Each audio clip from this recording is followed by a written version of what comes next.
एकछिन सँगै प्रार्थना गर्नेछौँ।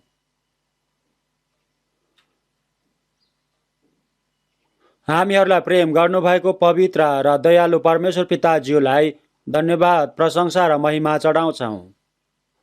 परमेश्वरज्यूदेखि अलग गएर पाप गरिरहेको हामीहरूलाई दया गरिदिनु भएको छ। हामीहरूले पाउने श्राप र दण्ड येशू ख्रीष्टले भोगिदिनु भएको छ। येशू ख्रीष्टले क्रुसमा बगाइदिनु भएको पवित्र र अनमोल रगतले हामीहरूको पाप अनन्तको लागि धोइदिनु भएको छ। हामीहरूलाई सित्तैमा उद्धार मुक्ति दिनु भएर परमेश्वरजीको सन्तान बनाइदिनु भएको छ। अनन्तको स्वर्गमा जान सक्ने महिमित आशा दिनुभएको छ। अचम्मको महान अनुग्रह दिनुभएको छ। यो सबै कुराहरूको लागि हाम्रो परमेश्वर पिताज्यूलाई आदर, महिमा र प्रशंसा चढाउँछौँ। यो समय प्रभुजीको पवित्र र अनमोल रगतले नरकको दण्डबाट छुटकारा पाएको हामीहरू सँगै भेला भएका छौँ। प्रभुजीको महान उपकारको प्रशंसा गर्न, वचन अध्ययन गर्न, पवित्र सङ्गति गर्न दिनुभएको छ। धन्यवाद, प्रशंसा र महिमा चढाउँछौँ। हामीहरू एक एकजनालाई हेरचाह गरिदिनुहोस्। परमेश्वरज्यूको दयालु हातले बलियो बनाइदिनुहोस्। अबको यो बाँकी जीवन परमेश्वरज्यूको महिमा गरेर जिउन सक्न सहायता गरिदिनुहोस्। विगत महिनाको संयुक्त बाइबल गोष्ठीमा पनि नयाँ मानिसहरू धेरैजनालाई आफ्नो आत्माको उद्धार मुक्ति लिन दिनुभएको छ। धन्यवाद चढाउँछौँ। येशू प्रभुजीको पवित्र रगतले आत्माको उद्धार मुक्ति पाएको विश्वासीहरूलाई पवित्र बगालमा रहेर परमेश्वर पिताजीको इच्छा पूरा गरेर महिमा गर्नको लागि अनुग्रह, वचन र पवित्र आत्माको शक्तिले झन बलियो बनाइदिनुहोस्। प्रभुज्यूसँग मात्र आशा भरोसा गर्छौँ। संसारभरि भएको हाम्रो मण्डलीलाई विभिन्न प्रकारको समस्याहरू भए तापनि विश्वासलाई सुरक्षा गरेर सुसमाचार प्रचार गरिरहनु भएको सबै दाजुभाइ दिदीबहिनीहरूलाई प्रभुजीको वचन, अनुग्रह र पवित्र आत्माज्यूको शक्तिले सहायता गरिदिनुहोस्। बलियो भएर सुसमाचार प्रचार गर्न परमेश्वर पिताजीको मात्र इच्छा पूरा गरेर सुसमाचार प्रचार गर्न सक्न डोराइदिनुहोस्। सुसमाचार प्रचार गर्नको लागि सँगै प्रार्थना गरेर दुःख परिश्रम गरिरहनु भएको सबै दाजुभाइ दिदीबहिनीहरूलाई परमेश्वर पिताज्यूले दिनुभएको प्रतिज्ञा अनुसार पवित्र आत्माको शक्ति र महान अनुग्रह दिनुहोस्। बाँकी जीवन परमेश्वरज्यूको महिमाको लागि जिउन कुनै पनि कमजोर नहुने गरी सहायता गरिदिनुहोस्। संयुक्त सङ्गति गर्नको लागि आवश्यक भएको भवन निर्माण गर्न, सबै काम गर्न सक्न प्रभुज्यूले सहायता गरिदिनुहोस्। भवन निर्माणको लागि सरकारी कार्यालयबाट चाहिने अनुमतिहरू सबै पाउन सक्न सहायता गरिदिनुहोस्। संयुक्त सङ्गति भवनको लागि बाटो निर्माण कार्यमा प्रभुज्यूले सहायता गरिदिनु भएको छ। अबको बाँकी कामहरू पनि सबै पुरा गर्न सक्न प्रभुज्यूले नै सहायता गरिदिनुहोस्। कुनै पनि समस्याहरू नहुने गरी सबै कामहरू गर्न सक्न सहायता गरिदिनुहोस्। संसारको विभिन्न ठाउँहरूमा रहेर सुसमाचार प्रचार गरिरहनु भएको सबै दाजुभाइ दिदीबहिनीहरूलाई, सबै प्रचारकज्यूहरूलाई प्रभुज्यूले नै बलियो बनाइदिनुहोस्। बिरामी अवस्थामा भएकोहरूलाई, दुर्बल कमजोर अवस्थामा भएकोहरूलाई सबैजनालाई सहायता गरिदिनुहोस्। प्रभुज्यूको शक्तिशाली हातले खडा गरिदिनुहोस्। चाँडै स्वास्थ्य भएर बाँकी जीवन प्रभुज्यूको महिमा गरेर जिउन बलियो बनाइदिनुहोस्। समय र अवस्था अनुसार हामीहरूलाई आवश्यक वचन दिनु भएर हामीहरूले गर्नुपर्ने काम देखाउनु भएको प्रभुज्यूले यो समयमा पनि हामीहरूलाई दिनुहुने वचन र प्रभुज्यूको पवित्र इच्छा बुझ्नको लागि झन हामीहरू सबैजनालाई सहायता गरिदिनुहोस्। हाम्रो प्रभु येशू ख्रीष्टको नाममा प्रार्थना चढाउँछौँ। आमेन।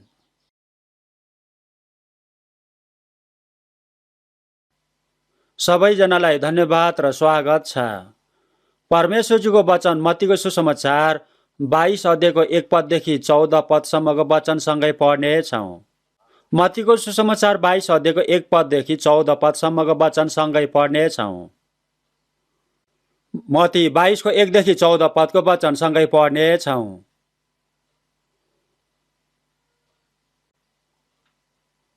मत्ती 22 को 1 देखि 14 पदसम्म सँगै पढ्नेछौँ। सँगै पढौँ। येशूले फेरि तिनीहरूलाई दृष्टान्तहरूमा भन्नुभयो, स्वर्गको राज्यलाई एकजना राजासँग तुलना गर्न सकिन्छ, जसले आफ्नो छोराको विवाह भोज तयार गरे र भोजमा निमन्त्रित व्यक्तिहरू बोलाउन भनी आफ्ना नोकरहरू पठाए, तर तिनीहरूले आउन मन गरेनन्। फेरि तिनले अरू नोकरहरूलाई यसो भनेर पठाए, निमन्त्रित व्यक्तिहरूलाई भन्, हेर, मैले मेरो भोज तयार गरेको छु, मेरा गोरुहरू र मोटा मोटा पशुहरू मारिएका छन् र सब चिजहरू तयार छन्, विवाह भोजमा आउनुहोस्। तर तिनीहरूले वास्तै नगरी एउटा आफ्नो खेतबारीतिर अर्को आफ्नो व्यापारतिर लागे। बाँकी चाहिँले तिनका नोकरहरूलाई पक्रेर तिनीहरूसँग दुर्व्यवहार गरे र तिनीहरूलाई मारे। तब राजा क्रोधित भए र आफ्ना फौजहरू पठाइकन ती हत्याराहरूलाई नाश गरे र तिनीहरूको सहर जलाइदिए। तब तिनले आफ्ना नोकरहरूलाई भने, विवाह भोज तयार छ, तर निम्त्याएकाहरू योग्य भएनन्। यसकारण तिमीहरू सडकहरूमा जाऊ र जतिलाई भेटाउँछौ तिनीहरूलाई विवाह भोजमा निम्तो देऊ। तब ती नोकरहरूले सडकहरूमा गएर भेट्टाएका सबैलाई, दुष्ट र असल दुवैलाई जम्मा गरे र विवाह घर पाहुनाहरूले भरियो। तर जब राजा पाहुनाहरूलाई हेर्न भनी भित्र आए, तब तिनले विवाहको पोसाक नलगाएको एकजना मानिसलाई देखे। तिनले त्यसलाई सोधे, मित्र, विवाहको पोसाक नपहिरी तपाईँ कसरी यहाँ भित्र आउनुभयो? त्यो निरुत्तर भयो। तब राजाले सेवकहरूलाई भने, त्यसका हात खुट्टा बाँधेर त्यसलाई बाहिरी अन्धकारमा फालिदेऊ, जहाँ मानिसहरू रुनेछन् र दारा किट्नेछन्। किनभने बोलाएका धेरै छन्, तर चुनेका थोरै छन्। यहाँसम्म मात्रै पढ्नेछौँ।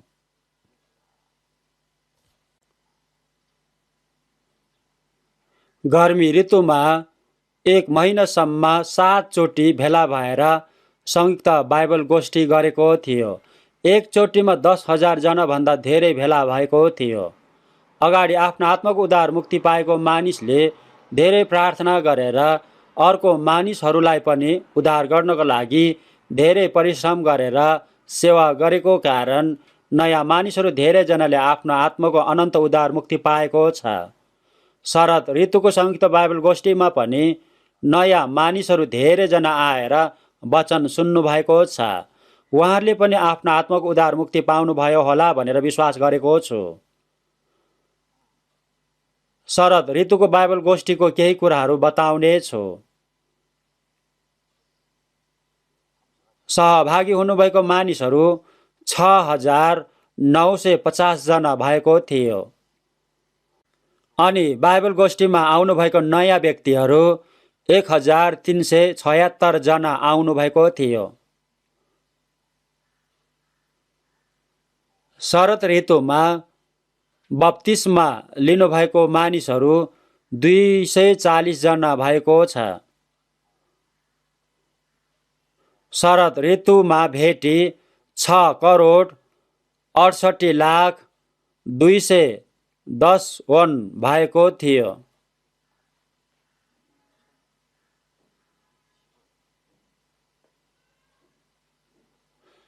बाइबल गोष्ठीको लागि सबैजनाले धेरै भेटी दिनुभएको छ। आफ्नो दैनिक जीवन जिउन समस्या भए तापनि बाइबल गोष्ठीको लागि भेटी धेरै दिनुभएको छ। सबैजनालाई धेरै धेरै धन्यवाद छ। अहिले संयुक्त बाइबल गोष्ठीमा आउनेहरूलाई नयाँ सुत्ने कोठाहरू बनाउनका लागि नक्सा तयार भइसकेको छ। भवन निर्माणको लागि सरकारबाट अनुमति लिन सबै कुराहरू तयार गरेर पठाएको छ। अनुमति पाउँछ भनेर विचार गरेको छु। नयाँ कोठाहरू बनाउनको लागि धेरै क्षेत्रफलको जग्गामा ठुलो भवनको नक्सा बनाएको छ। यसकारण अनुमति दिन सरकारी कर्मचारीहरूलाई शङ्का लागेको जस्तो छ। यस्तो ठुलो भवन नबनाउनुहोस् भन्दैछन्। उसले जे भने तापनि हामीहरूलाई आवश्यक भएको कारण यस्तो भवन बनाउन खोजेको हो। 3वटा भवनको नक्सा बनाएको छ। 70 रोपनी जतिको जग्गा छ। 820वटा जति कोठाको योजना बनाएको छ। हामीहरूसँग अहिले भएको जति अर्को नयाँ बनाउन योजना बनाएर सरकारबाट अनुमतिको लागि नक्सा र कागजात सबै पठाएको छ। यसपालि यो नयाँ भवन बनायो भने संयुक्त बाइबल गोष्ठीमा आउनु भएको मानिसहरू सबैजना एउटै ठाउँमा बस्न सक्छौँ। अहिले सुत्नको लागि कोठाहरू धेरै अपुग छ। बाटो साँघुरो छ। बसहरू आयो भने अर्को गाडीहरू रोकेर बस्नुपर्ने अवस्थाको छ। यसकारण आजभोलि बाटो फराकिलो बनाउँदैछ। काम राम्रोसँग गरिरहनु भएको छ। हामीले अरू मानिसहरूको पनि केही जग्गा भाडामा लिएको छ। यो वर्षमा सबै काम सिद्ध्याउने योजना गरेको छ। सबैजनाले प्रार्थना गरिदिनुहोस्। एउटा पनि काम गलत नहुने गरी सबैजनाले प्रार्थना गरिदिनुहोस्। मानिसहरू धेरैजना आउने जाने गर्नुपर्छ, तर बाटो साँघुरो भएको कारण समस्या भएको छ। त्यसकारण त्यहाँ धेरै समस्या भएको छ। अहिलेसम्म समस्याहरू धेरै भए तापनि परमेश्वरज्यूले सहायता गरिदिनु भएको कारण सबै कामहरू गर्न सकेको छ। हामीहरूले कल्पना पनि गर्न नसक्ने गरी धेरै ठुलो भवन संयुक्त बाइबल गोष्ठीको लागि बनाएको छ। सबैजनाले प्रार्थना गरेर धेरै परिश्रम गर्नुभएको कारणले सबै कामहरू सम्भव भएको छ। संयुक्त बाइबल गोष्ठी भएको कारण सबैभन्दा धेरै मानिसहरूले आफ्ना आत्माको अनन्त उद्धार मुक्ति निश्चित भएको छ। कोरियाको मण्डलीहरू सबै मिलेर संयुक्त बाइबल गोष्ठी भवन बनाएको छ। अब आवश्यक भएको भवनहरू पनि सबै राम्रोसँग निर्माण गर्न सकिन्छ भनेर विचार गरेको छु। यो कामको लागि सबैजनाले प्रार्थना गरेर सहभागी हुनुहोस्। विगत समयमा पनि हामीहरूले मत्तीको सुसमाचार 22 अध्यायको वचन सँगै अध्ययन गरेको थियो। परमेश्वरज्यूको भोजमा निमन्त्रणा भन्ने विषयको वचन बताएको थियो। यो वचनलाई सबैजनाले स्पष्टसँग बुझ्नुपर्छ। आज पनि विगत समयमा बताउन नपाएको वचन बताउने छु। परमेश्वरज्यूले मानिसलाई परमेश्वरज्यूको आफ्नै स्वरूपमा सृष्टि गर्नुभएको थियो। तर मानिसको पहिलो पुर्खा आदमले परमेश्वरज्यूको वचन पालना नगरेको कारण आदमबाट जन्मेको सबै मानिसहरू पापी भएर जन्मेको छ। आदमले पाप गरेको कारण हामीहरू सबैजना पापी भएर जन्मेर पाप गरेर जिएको छ। हामीहरूले धेरै पाप गरिसकेको छ। हामीहरूले यो संसारमा जन्मेर पतन भएको पापी स्वभावले सबै प्रकारको पापहरू गरेको छ। पापको ज्याला मृत्यु हो। यसकारण शरीरको मृत्यु मात्र होइन, शरीरको मृत्युपछि इन्साफ भएर दण्ड भोग्न अनन्तको नरकमै जानुपर्ने मानिस भइसकेको थियो। तर परमेश्वरज्यूले हामीहरूलाई नत्याग्नु भएको कारण हामीहरूलाई त्यो दण्ड नरकबाट बचाइदिनको लागि परमेश्वरज्यूले पवित्र योजना बनाउनु भएको थियो। यो योजना अनुसार आफ्नो एकमात्र पुत्रलाई मानिसको रूपमा यो संसारमा पठाउनु भएर सारा संसारको पापलाई बोकेर क्रुसमा आफ्नो रगत बगाइदिएर मरिदिनु भएर फेरि पुनर्जीवित हुनु भएर हामीहरूको आत्मालाई बचाइदिने काम पुरा गरिदिनु भएको छ। अहिले यो सुसमाचार यरुशलेमदेखि सारा संसारको अन्तिम छेउसम्मै प्रचार भएको छ।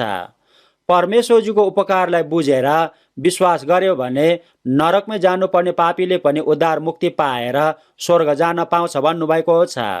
यूहन्नाको सुसमाचार 3:16 कोही पनि नाश नहोस् तर सबैजनाले अनन्त जीवन पाओस् भन्नुभएको छ। स्वर्गको अनन्त जीवन नपाएको मानिसहरू अनन्तको नरकमा जानुपर्छ। सुसमाचार सारा संसारमा प्रचार भएको छ। परमेश्वरज्यूले सारा संसारको मानिसलाई निमन्त्रणा गर्नुभएको छ। स्वर्गको राज्यलाई विवाह भोजमा निमन्त्रणा गरेको एकजना राजासँग तुलना गर्न सकिन्छ भन्नुभएको छ। विवाह भोज भनेको रमाउने समय, खुसी आनन्द हुने समय भनेको हो। दुलहा र दुलहाई खुसी भएको रमाएको देख्न पाउँछ। त्यहाँ खानेकुरा मिठो कुराहरू धेरै हुन्छन्, गीत सङ्गीत पनि हुन्छ, रमाउन पाउँछ। परमेश्वरज्यूले हामीहरूको आत्मालाई उद्धार गर्नुभएको कुरालाई भोज भन्नुभएको छ। उपदेशकको पुस्तकमा भोज आनन्दको लागि हो भन्नुभएको छ। दाखमतले मन खुसी बनाउँछ भन्नुभएको छ। यूहन्नाको सुसमाचार 2 येशूज्यूलाई विवाहको भोजमा निमन्त्रणा गरेको थियो। त्यो विवाह भोजमा दाखमत सिद्धिएको कारण समस्या भइरहेको थियो। दाखमत सिद्धिएको कारण खुसी आनन्द भएको थिएन। त्यो ठाउँमा येशूज्यूले 6वटा ठुलो घ्याम्पाहरूमा पानी भर्न लगाउनु भएको थियो। त्यो पानीलाई नयाँ दाखमतमा परिवर्तन गरिदिनु भएर त्यहाँ भएको मानिसहरू सबैजनालाई खुसी आनन्द दिनुभएको थियो। यो संसारमा मानिसहरूले विभिन्न कामहरू गरेर पैसा कमाएको हुन्छ। यस्तो सबै कामहरू शरीरको संसारको खुसी आनन्दको लागि गरेको हो। विवाह भोजको घरमा दाखमत सिद्धिएको जस्तै मानिसको कुनै पनि प्रयासद्वारा मानिसलाई साँचो खुसी आनन्द पाउँदैन। हितो उपदेशकको पुस्तक 14:13 मुखमा हाँसो भए तापनि हृदयमा वेदना हुन्छ र हर्षको अन्त शोकमा हुन्छ भन्नुभएको छ। मानिसको प्रयासले पाएको खुसी आनन्द चाँडै नै नष्ट हुन्छ। मानिसको मुखमा हाँसो भए तापनि तर हृदयमा वेदना हुन्छ। मानिस यो संसारमा पापी भएर जन्मेको छ। पाप गरेर जिरहेको छ। दुःख कष्ट र चिन्ताको जीवन जिरहेको छ। रुँदै जन्मेको छ, रुँदै जिरहेको छ, रुँदै मरेर जानुपर्छ। यस्तो मानिसले आफ्नो प्रयासद्वारा साँचो खुसी आनन्द पाउँदैन। तर येशू ख्रीष्टले दाखमत बनाइदिनु भएको छ। हामीहरूको आत्मालाई अनन्त नरकको दण्डबाट बचाइदिनु भएको छ। साँचो खुसी आनन्द स्वर्गको जीवित आशा दिनुभएको छ। मत्तीको सुसमाचार 22 राजाले आफ्नो नोकरहरूलाई सबै ठाउँमा घरिघरि पठाउनु भएर मानिसहरू सबैजनालाई विवाह भोजमा निमन्त्रणा गर्नुभएको छ। तर मानिसहरूले राजाले तयार गर्नुभएको भोजमा आउन इन्कार गरेको छ।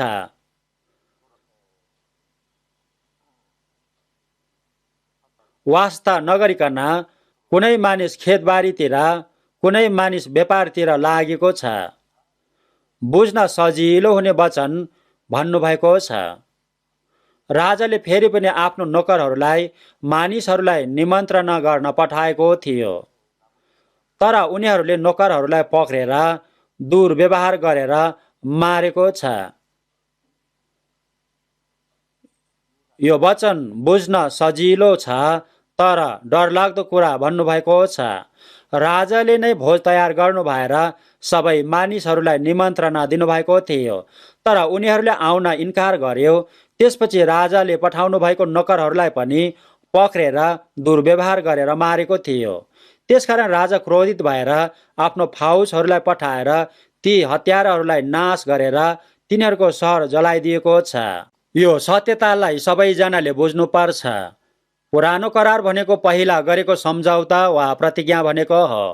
येशू ख्रीष्टलाई पठाउनु भएर मानिसहरूलाई नरकको अनन्त दण्डबाट उद्धार गरिदिन्छु भन्ने प्रतिज्ञा गर्नुभएको थियो। यो प्रतिज्ञालाई पुरानो करार भनेको हो।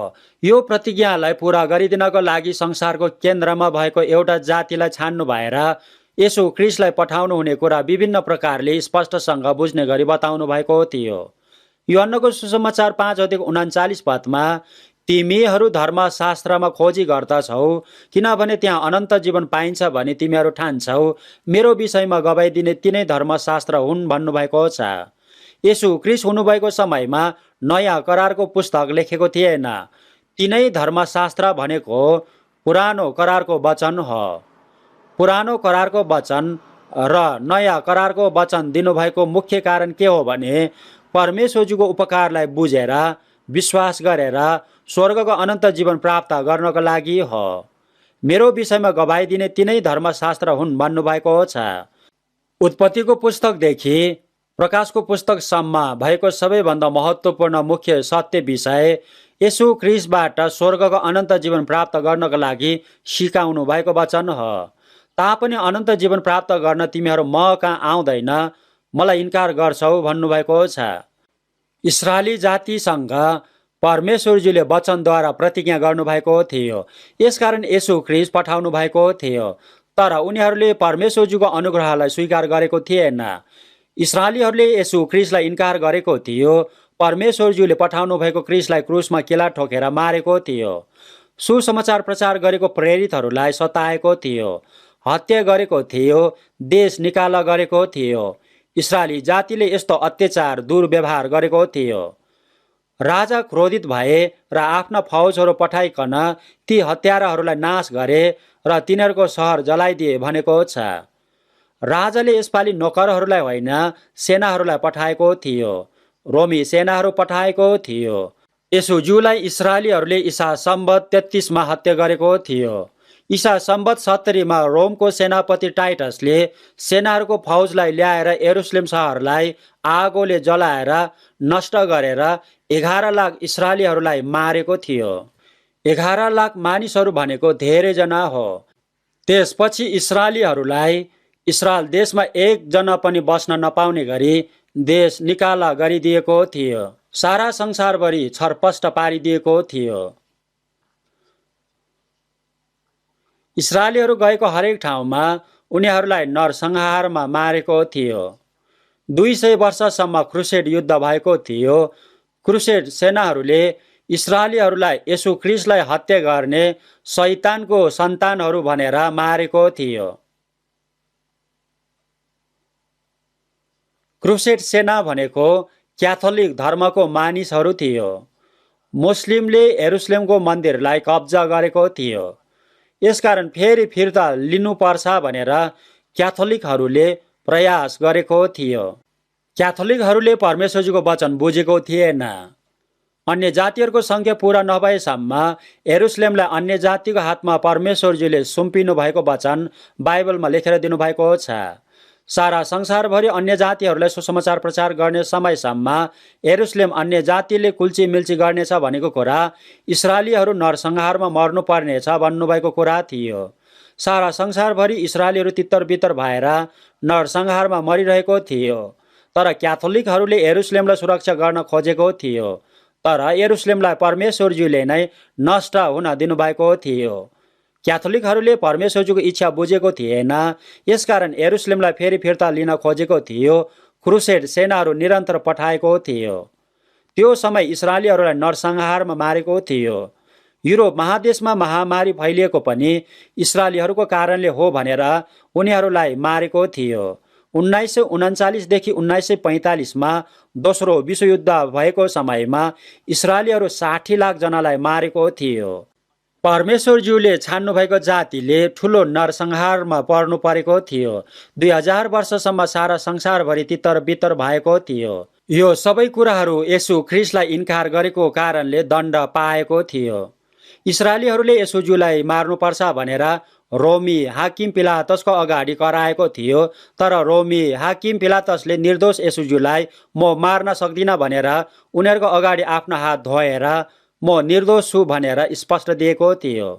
रोमको हाकिम पिलातसले 3 पल्टसम्म येशूज्यूले कुनै पाप गरेको छैन भनेर स्पष्ट दिएको थियो। यसकारण इस्राएलीहरूले हाकिम पिलातसलाई पनि दोष लगाएर तिमी पनि येशूको साथी हो, हाम्रो कैसर राजाको विरोधी हो भनेर कराएको थियो। यसकारण पिलातसले त्यसो भए येशूज्यूलाई मारेको दोषको म जिम्मा लिँदैन, निर्दोष येशूको रगतको जिम्मा तिमीहरूले नै लिनुपर्छ भनेपछि उनीहरूले येशूको रगतको दोष हामी र हाम्रो सन्तानमाथि परोस् भनेर कराएर भनेको थियो। यसकारणले गर्दा येशूज्यूलाई मारेको दण्ड उनीहरूको सहर यरुशलेम 37 वर्षपछि नष्ट भएको थियो। उनीहरू 11 लाख मर्नु परेको थियो। येशूको रगतको दोष हामी र हाम्रो सन्तानमाथि परोस् भनेर मागेको थियो। यसकारण 2000 वर्षसम्म उनीहरूले दण्ड पाएको थियो। यस्तो घटनाहरू सबै इतिहास भएको छ। फौजहरूलाई पठाएर हत्याराहरूलाई नाश गरे भनेको कुरा के हो भने परमेश्वरजीले छान्नु भएको इस्राएलीहरू नरसंहारमा परेर मरेको कुरा हो। हत्याराहरूलाई नाश गरेर उनीहरूको सहर जलाइदिए भनेको कुरा के हो भने यरुशलेमको मन्दिरमा र सहरमा आगो लगाइदिएर नष्ट गरिदिएको कुरा हो। इस्राएलीहरूलाई इस्रायल देशमा बस्न नसक्ने गरी सतावट भएको थियो। येशूजीले भन्नुभएको वचन अनुसार भएको थियो। येशू ख्रीष्टलाई इन्कार गरेको पाप र दण्ड कति ठुलो छ भनेर इस्राएली जातिको माध्यमबाट सबै मानिसहरूलाई स्पष्टसँग देखाइदिनु भएको छ। इस्राएलीहरूले संसारको शरीरको कुराहरू मात्र खोजेको थियो। इस्राएलीहरूले ख्रीष्टको प्रतीक्षा गरिरहेको थियो। पुरानो करारमा ख्रीष्ट आउनुभयो भने अर्को देशहरूलाई पनि शासन गर्नेछ भनेर भजन सङ्ग्रहको पुस्तक 2 अध्यायमा भन्नुभएको थियो। परमेश्वरज्यूको राज्य इस्राएलको यरुशलेमबाट पुरा हुन्छ भनेर प्रतिज्ञा गरिदिनु भएको थियो। तर सबै कुराहरूभन्दा पहिला अहिले तुरुन्तै इस्राएलीहरू मात्रै होइन, सारा संसारको सबै मानिसहरू पाप र मृत्युको बन्धनमा, शैतानको बन्धनमा परेर नरकमा गइरहेको मानिसको आत्मालाई बचाउने परमेश्वर पिताजीको इच्छा र योजना थियो। इस्रायल देशलाई पुनर्स्थापना गरेर इस्रायल देशको माध्यमबाट शरीरको संसारको सुख सुविधामा जिउन दिने परमेश्वरजीको इच्छा थिएन। मानिसको आत्मालाई बचाएर अनन्तको स्वर्गमा जाने मानिसहरू तयार गर्ने परमेश्वरजीको पहिलो प्रतिज्ञा थियो। त्यसपछि यो सुसमाचार सारा संसारमा प्रचार गर्नुपर्छ। यो सुसमाचार सारा संसारमा अन्तिम प्रचार हुने समयसम्म इस्राएलीहरू सारा संसारमा तितर बितर भएर नरसंहारमा हुन्छ। यो सुसमाचार सारा संसारमा प्रचार भएपछि अन्तिम समयमा इस्राएल पुनर्स्थापना हुन्छ भनेर प्रतिज्ञा दिनुभएको थियो। इस्राएलीहरूलाई 600 वर्षसम्म असेरिया, बेबिलोन, पर्सिया, ग्रिस, रोम साम्राज्यहरूले शासन गरेर इस्रायल देशलाई उपनिवेश बनाएको कारण इस्राएलीहरूले दुःख, कष्ट, सतावट पाएको थियो। यसकारण उनीहरूको हृदयको चाहना इस्रायल देश चाँडै स्वतन्त्र बनाउने इच्छा थियो। रोम सम्राटले इस्राएललाई मध्यस्थ बनाएर सारा संसारलाई शासन गरेको समयमा रोमी शासकलाई हटाएर इस्राएललाई स्वतन्त्र दिने ख्रीष्टको प्रतीक्षा इस्राएलीहरूले गरेको थियो। जातीयगत समस्या, शारीरिक समस्या, वर्तमान समस्या समाधान गरिदिने ख्रीष्टको प्रतीक्षा गरेको थियो। उनीहरूले परमेश्वरजीको प्रतीक्षा गरेको थियो, तर उनीहरू ठुलो भ्रममा परेको थियो। सबैभन्दा पहिला मानिसहरूको आत्मालाई उद्धार गर्नको लागि येशू ख्रीष्टले क्रुसमा रगत बगाएर मरिदिएर जीवित हुनुपर्ने थियो। येशू ख्रीष्टले क्रुसमा रगत बगाएर मरिदिनु भएर मानिसहरूको सबै पापको प्रयासित गरिदिनु भएर मृत्युको बन्धनलाई नष्ट गरिदिनु भएर जीवित हुनु भएपछि जस्तो सुकै मानिसले पनि परमेश्वरजीको यो अनुग्रहलाई बुझेर विश्वास गर्यो भने पाप क्षमा पाएर नयाँ जीवन पाउँछ, धर्मी ठहरिएको हुन्छ, स्वर्गमा जाने मानिस हुन्छ। सबै मानिसहरूको आत्मालाई नरकबाट बचाइदिने परमेश्वरजीको पवित्र इच्छालाई इस्राएलीहरूले बुझेको थिएन। उनीहरूले शरीरको समस्या समाधानको लागि मात्र ध्यान दिएको थियो, भौतिक कुराहरूको समस्या समाधानको लागि मात्र ध्यान दिएको थियो। येशूज्यूले आश्चर्य कामहरू धेरै गरिदिनु भएर म ख्रीष्ट हुँ भनेर गवाइदिनु भएको थियो। मानिसहरूको आत्मालाई उद्धार गर्न आएको हुँ भन्नुभएको थियो, तर उनीहरूले यो कुरालाई बुझेको थिएन। यो मानिस हामीहरूले प्रतीक्षा गरेको ख्रीष्ट होइन, यो मानिसले गरेको आश्चर्य कामहरू शैतानको शक्तिले गरेको हो। यसकारण अब यो मानिसलाई मार्नुपर्छ भनेर इस्राएलीहरूले विचार गरेको थियो। मानिसहरू धेरैजनाले येशूज्यूलाई पछ्याएको थियो। रोमीहरूले यो कुरालाई देखेको थियो।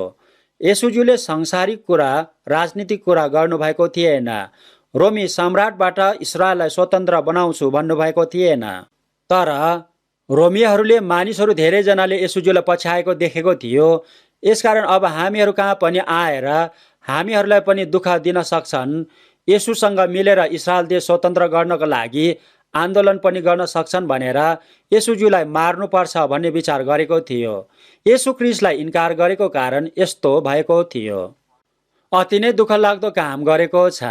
अझै पनि इस्रायलीहरू धेरैजनाले उनीहरूको पुर्खाहरूले क्रुसमा टाँगेर मारेको येशू ख्रीष्ट हो भनेर बुझेको छैन। उनीहरूले यहोवा परमेश्वरज्यूलाई मात्र विश्वास गरेको छ, तर येशू ख्रीष्टलाई विश्वास गरेको छैन। अझै पनि राजा भएर आउनुहुने ख्रीष्टको प्रतीक्षा गरिरहेको छ। इस्रायली जातिले परमेश्वरज्यूले तयार गर्नुभएको, येशू ख्रीष्टले पूरा गरिदिनु भएको आत्माको अनन्त उद्धार मुक्तिको सुसमाचार इन्कार गरेको छ। यसकारण येशूजीले मानिसको पापको ज्याला तिरिदिनु भएर, उद्धार गर्नको लागि क्रुसमा मरिदिनु भएर, फेरि जीवित हुनु भएर सुसमाचार इस्रायलीहरूबाट खोसेर सारा संसारमा सबै जातिहरूलाई प्रचार गर्नुभएको छ। लगभग 2000 वर्षसम्म यो सुसमाचार सबै ठाउँमा प्रचार भएको छ। हामीहरूले पनि अन्त्यको समयमा यो सुसमाचार सुनेर बुझेर विश्वास गर्न पाएको छ। यो सुसमाचार सबै देशमा प्रचार भएको छ। यो बाइबल अहिले लगभग 3600 भाषाहरूमा अनुवाद भइसकेको छ। आज भोलिको समय मानिसहरूले भनेको जस्तै क्रिस्चियन धर्मको समय भएको छ। सारा संसारभरि नै क्रिस्चियन भन्ने मानिसहरू धेरै छन्। विभिन्न धर्म मान्ने मानिसहरू भए तापनि क्रिस्चियन धर्म मान्ने मानिसहरू यो संसारमा सबैभन्दा धेरै छन्। झुन्डहरू धेरै छन्, धेरै समूहहरू छन्। परमेश्वरजीको वचन प्रचार गर्छु भन्ने पास्टरहरू, प्रचारकहरू धेरै छन्। धेरै राम्रो अचम्मको मण्डली भवनहरू पनि धेरै छन्। आराधनाको तरिकाहरू पनि विभिन्न प्रकारको धेरै छन्। सबै प्रकारको कुराहरू प्रशस्त भएको छ। तर आफ्नो आत्माको अनन्त उद्धार मुक्ति पाएको मानिसहरू अति नै थोरै जना छ। मत्तीको सुसमाचार 7 अध्यायको 21 पदमा मलाई प्रभु प्रभु भन्ने मानिसहरू सबैजना स्वर्गमा प्रवेश गर्न पाउँदैन, मेरो पिताको इच्छा पालना गर्ने मानिसहरू मात्र स्वर्गमा प्रवेश गर्न पाउनेछ भन्नुभएको छ। प्रभु प्रभु भन्ने मानिसहरू विश्वासीहरू हो। बिहान सबेरै उठेर पश्चाताप गर्ने, प्रार्थना गर्ने, उपवास बस्ने, भजन गाउने, प्रभुजीको लागि भनेर हरेक शनिबार सङ्गति जाने, आराधना गर्छु भनेर जोसिलो हुने मानिसहरू धेरै छन्। प्रभु प्रभु भन्ने मानिसहरू सबै स्वर्ग जान पाउँछ भनेको छैन, जान पाउँदैन भनेको छ। स्वर्गमा हुनुभएको पिताजीको इच्छा पालना गर्ने मानिस मात्र प्रवेश गर्न पाउँछ भन्नुभएको छ। स्वर्गको पिताजीको इच्छा के होला? यूहन्नाको सुसमाचार 6 अध्यायको 40 पदमा मेरो पिताको इच्छा यो हो कि पुत्रलाई हेर्ने र विश्वास गर्ने सबैजनाले अनन्त जीवन प्राप्त गरोस् भन्नुभएको छ। येशू ख्रीष्टबाट गर्नुभएको उपकारलाई बुझेर विश्वास गरेर सबै मानिसहरूले आफ्नो आत्माको अनन्त उद्धार मुक्ति पाएको परमेश्वरजीको इच्छा हो। मत्तीको सुसमाचार 18 अध्यायको 14 पदमा यी सानाहरू मध्ये एकजना पनि नष्ट नहोस् भन्ने मेरो पिताको इच्छा छ भन्नुभएको छन्। एकजना मानिस पनि नरकमा नष्ट नभएको, सबैजनाले स्वर्गको अनन्त जीवन पाएको परमेश्वरजीको पवित्र इच्छा हो। आफ्नो आत्माको अनन्त उद्धार मुक्ति पाएको परमेश्वरजीको इच्छा हो। 1 तिमोथीको पुस्तक 2 अध्यायको 4 पदमा सबै मानिसले मुक्ति पाएको परमेश्वरजीको इच्छा हो भन्नुभएको छ। मानिसहरू एकजना पनि नरकमा नष्ट नहोस् भनेर तीतसको पुस्तक 2 अध्यायको 11 पदमा सबै मानिसका मुक्तिको निम्ति परमेश्वरजीको अनुग्रह प्रकट भएको छ भन्नुभएको छन्। सबै मानिसहरू बाँचेको चाहनुहुने परमेश्वरज्यूले वचन दिनुभएको छ। सबै मानिसहरूलाई मुक्ति लिन सक्ने अनुग्रह पनि दिनुभएको छ। आत्माको अनन्त उद्धार मुक्तिको सुसमाचार सारा संसारमा प्रचार गर्नुभएको छ। आँखा र कान भएको मानिसहरूले वचन हेर्न, पढ्न, सुन्न, बुझ्न सबै भाषाहरूमा अनुवाद गरिदिनु भएको छ। लगभग 3600 भाषाहरूमा अनुवाद गरिदिनु भएको छ। मत्तीको सुसमाचार 24 अध्यायको 14 पदमा स्वर्ग राज्यको सुसमाचार सारा संसारमा सबै जातिहरूलाई प्रचार गरेपछि संसारको अन्त्य आउँछ भन्नुभएको छ। अब यो सुसमाचार सारा संसारमा प्रचार भएको छ, सबै जातिलाई गवाही दिइसकेको छ। यसरी प्रचार गरेर स्वर्गमा जाने मानिसहरू तयार भएको छ, तर अन्त्यसम्म इन्कार गर्ने मानिसहरूलाई इन्साफ र दण्ड तयार भएको छ। हामीहरूले अन्त्यको समयमा आफ्नो आत्माको अनन्त उद्धार मुक्ति पाएको छ, ठुलो आशिष पाएको छ। यसु ख्रिस्टलाई इन्कार गरेको पापको ज्याला र दण्ड अति नै ठुलो छ भनेर देखाइदिनका लागि इस्रायली जातिको माध्यमबाट स्पष्टसँग बुझ्ने गरी सिकाइदिनु भएको छ। 2000 वर्षसम्म इस्रायलीहरूले ठुलो नरसंहारको जीवन जिउनु परेको थियो, विभिन्न प्रकारले मर्नु परेको थियो। यसु ख्रिस्टलाई इन्कार गरेको कारणले सबैभन्दा दयनीय अवस्था भएको थियो। इस्रायलीहरूले आफ्नो पापलाई बुझेर पश्चाताप गर्न सकेको थिएन।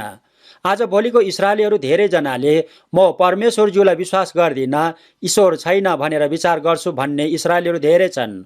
परमेश्वरज्यूले नै छान्नुभएको जाति इस्रायलीहरूको अवस्था यस्तो छ। संसारमा सबैभन्दा धेरै नपुंसकहरू भएको ठाउँ इस्रायल देशको भूमध्य सागरको किनारामा भएको ठाउँ तेल अभिभ भन्ने ठाउँ हो। यसरी न्युजमा आएको छ। इस्रायली जाति ठुलो पतन भएको छ, नैतिकतामा पनि पतन भएको छ। आजभोलि धेरैजसो इस्रायलीहरूले परमेश्वरज्यू छैन भनेर मन कठोर बनाएको छ। यदि ईश्वर भएको भए इस्रायलीहरूलाई यस्तो नरसंहारमा किन पर्नु पर्यो भनेर कठोर बनाएको छ। दोस्रो विश्वयुद्धको समयमा युरोपमा 60 लाख इस्रायलीहरूलाई गृहबन्दीभित्र राखेर मारेको थियो। उनीहरूले प्रार्थना गरेको थियो, तर परमेश्वरज्यूले सुन्नु भएन।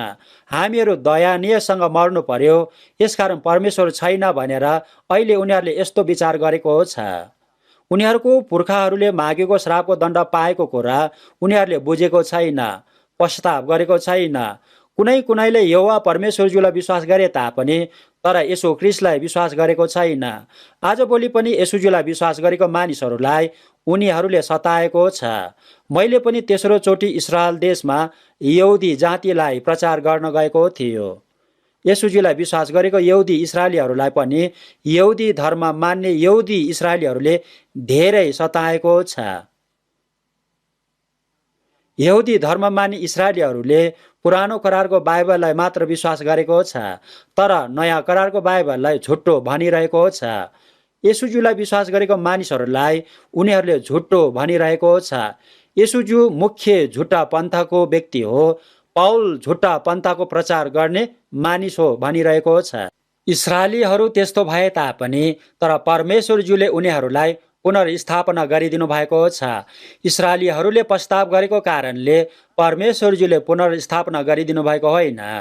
उनीहरू नैतिकतामा पतन भए तापनि, परमेश्वरज्यू छैन भने तापनि, उनीहरू पापको कारण नाश भए तापनि, तर परमेश्वरज्यू जीवित हुनुहुन्छ, अनन्तको हुनुहुन्छ, मरेको छैन भनेर स्पष्ट गरिदिनका लागि इस्रायली जातिलाई फेरि पनि पुनर्स्थापना गरिदिनु भएको छ।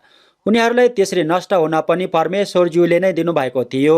इजकेलको पुस्तक 39 अध्यायको 28 पदमा मैले इस्रायलीहरूलाई तितर बितर पारे तापनि म नै तिनीहरूलाई कोही पनि नछुट्ने गरी फेरि इस्रायल देशमा फर्काएर ल्याउँछु भनेर अहिलेभन्दा 2600 वर्ष अगाडि नै प्रतिज्ञा गरिदिनु भएको थियो।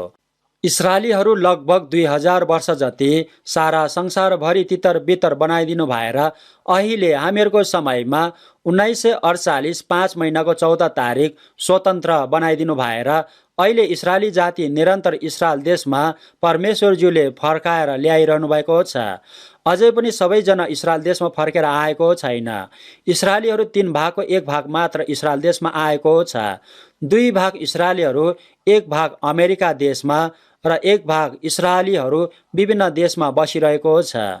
इस्रायलीहरू चाँडै इस्रायल देशमा फर्केर आएको चाहना छन्, तर अझै पनि फर्केर जान सकेको छैन, किनभने मध्यपूर्वी अरब देशहरूमा सधैँ लडाईँ भइरहेको छ। अर्को कुरा, इस्रायलीहरूले सारा संसारको अर्थतन्त्रद्वारा सारा संसारको राजनीतिक नेताहरूलाई नियन्त्रणमा लिएर प्रयोग गरिरहेको छ। तर परमेश्वरज्यूले नै इस्रायलीहरू एकजना पनि नछुट्ने गरी इस्रायल देशमै फर्काएर ल्याउँछु भन्नुभएको छ। यहुदी धर्म मान्ने इस्रायलीहरूले अझै पनि आफ्नो पापलाई स्वीकार गरेर पश्चाताप गरेको छैन, तर परमेश्वरज्यूले नै छान्नु भएको परमेश्वरज्यूको जाति भएको कारणले परमेश्वरज्यूले पुनर्स्थापना गरिदिनु भएको छ।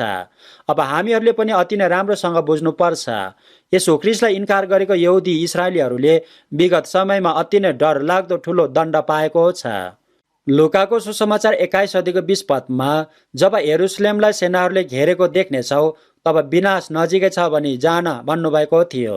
लुकाको सुसमाचार 19 अध्यायको 43 र 44 पदमा भन्नुभएको अनुसार इस्रायली गर्भवतीहरूलाई तरबारले मारेको छ, दुधे बालकहरूलाई भुइँमा पछारेर मारेको छ। यरुशलेम सहरलाई आगोले जलाएर नाश गरेको छ। त्यसपछि अन्य जातिहरूको सङ्ख्या पुरा नभएसम्म सारा संसारभरि तितर बितर भएको छ। अन्य जातिहरूलाई सारा संसारभरि गवाएको निम्ति सुसमाचार प्रचार नभएसम्म यरुशलेमलाई अन्य जातिहरूको खुट्टाले कुल्चेर राख्नेछ भनेर लुकाको सुसमाचार 21 अध्यायको 24 पदमा भन्नुभएको छ। इस्राएलीहरू सारा संसारभरि तितर बितर भएर नरसंहारमा पर्ने कुरा परमेश्वरजीले भन्नुभएको थियो। त्यसकारण इस्राएलीहरूले गरेको पापको दण्ड अति नै डरलाग्ने गरी पाएको छ। उनीहरूलाई पुरानो करारमा अगमवक्ताहरू घरिघरि पठाउनु भएको थियो, तर उनीहरूले परमेश्वरजीको वचन सुनेर स्वीकार गरेको थिएन। यसकारण परमेश्वरजीले उनीहरूलाई तितर बितर बनाइदिनु भएको थियो। उनीहरू सारा संसारभरि हाँसो र श्रापको पात्र भएको थियो। पुरानो करारमा लेखेर दिनुभएको वचन अनुसार उनीहरूले श्राप र दण्ड पाएको छ। अन्य जातिहरूले सुसमाचार प्रचार गरेको समयमा इस्राएलीहरूले डरलाग्दो ठुलो श्राप र दण्ड पाएको छ। यो कुरा हामीहरूको लागि शिक्षा र चेतावनी भएको छ। अन्य जातिहरूले पनि यदि आफ्नो आत्माको अनन्त उद्धार मुक्ति लिएन भने श्राप र दण्ड पाएर अनन्त नरकमा जिउनु पर्छ भनेर बुझ्न दिनुभएको छ। येशूज्यूलाई विश्वास गर्नेहरू नाश हुने छैन, अनन्त जीवन पाएर अनन्त स्वर्गमा जिउन पाउँछ। अविश्वासीहरूले स्वर्गको अनन्त जीवन पाउँदैन, उनीहरू नरकमा जानुपर्छ। यूहन्नाको सुसमाचार 3 अध्यायको 36 पदमा जसले येशूज्यूलाई विश्वास गर्छ त्यससित अनन्त जीवन छ, जसले विश्वास गरेको छैन त्यसमाथि परमेश्वरज्यूको क्रोध आउँछ भन्नुभएको छ। आफ्नो आत्माको अनन्त उद्धार मुक्तिलाई इन्कार गरेको मानिसहरूलाई ठुलो क्रोध र दण्ड आउँदैछ। लुकाको सुसमाचार 12 अध्यायमा धनी मानिसले धेरै वर्षसम्म खान पुग्ने सम्पत्ति जम्मा गरेर सुख चैनमा बस, खा पी र मोज मजा गर भनेको थियो। यसकारण परमेश्वरजीले ए मूर्ख, आज राति नै म तेरो आत्मा फिर्ता लान्छु, तैँले थुपारेको कुरा कसको हुने भन्नुभएको छ।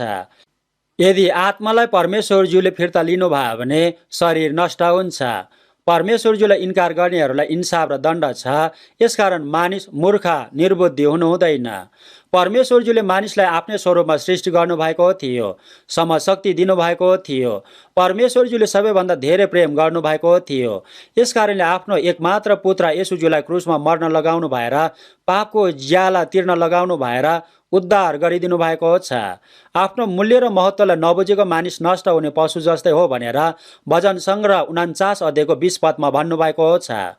अझै पनि धेरैजसो मानिसहरूले परमेश्वर छैन भनेर मूर्ख कुरा गरिरहेको छ। आत्मा छैन, स्वर्ग र नरक छैन भनेर निर्बुद्धि कुरा गरिरहेको छ। यो संसारमा सुख सुविधा विलासी जीवन जिउन पाएको नै स्वर्ग हो भन्ने मानिसहरू धेरै छन्।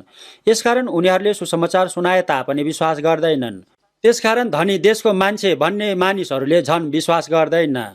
विलासी जीवन जिउन पाएको छु, संसारमा सुविधाको जीवन जिउन पाएको छु, आत्माको लागि ध्यान दिनु पर्दैन, यो संसारमा धनी जीवन सुविधाको जीवन जिउन पायो भने हुन्छ, मृत्यु पछिको कुरालाई ध्यान दिनु पर्ने आवश्यक छैन भन्ने मानिसहरू धेरै छन्।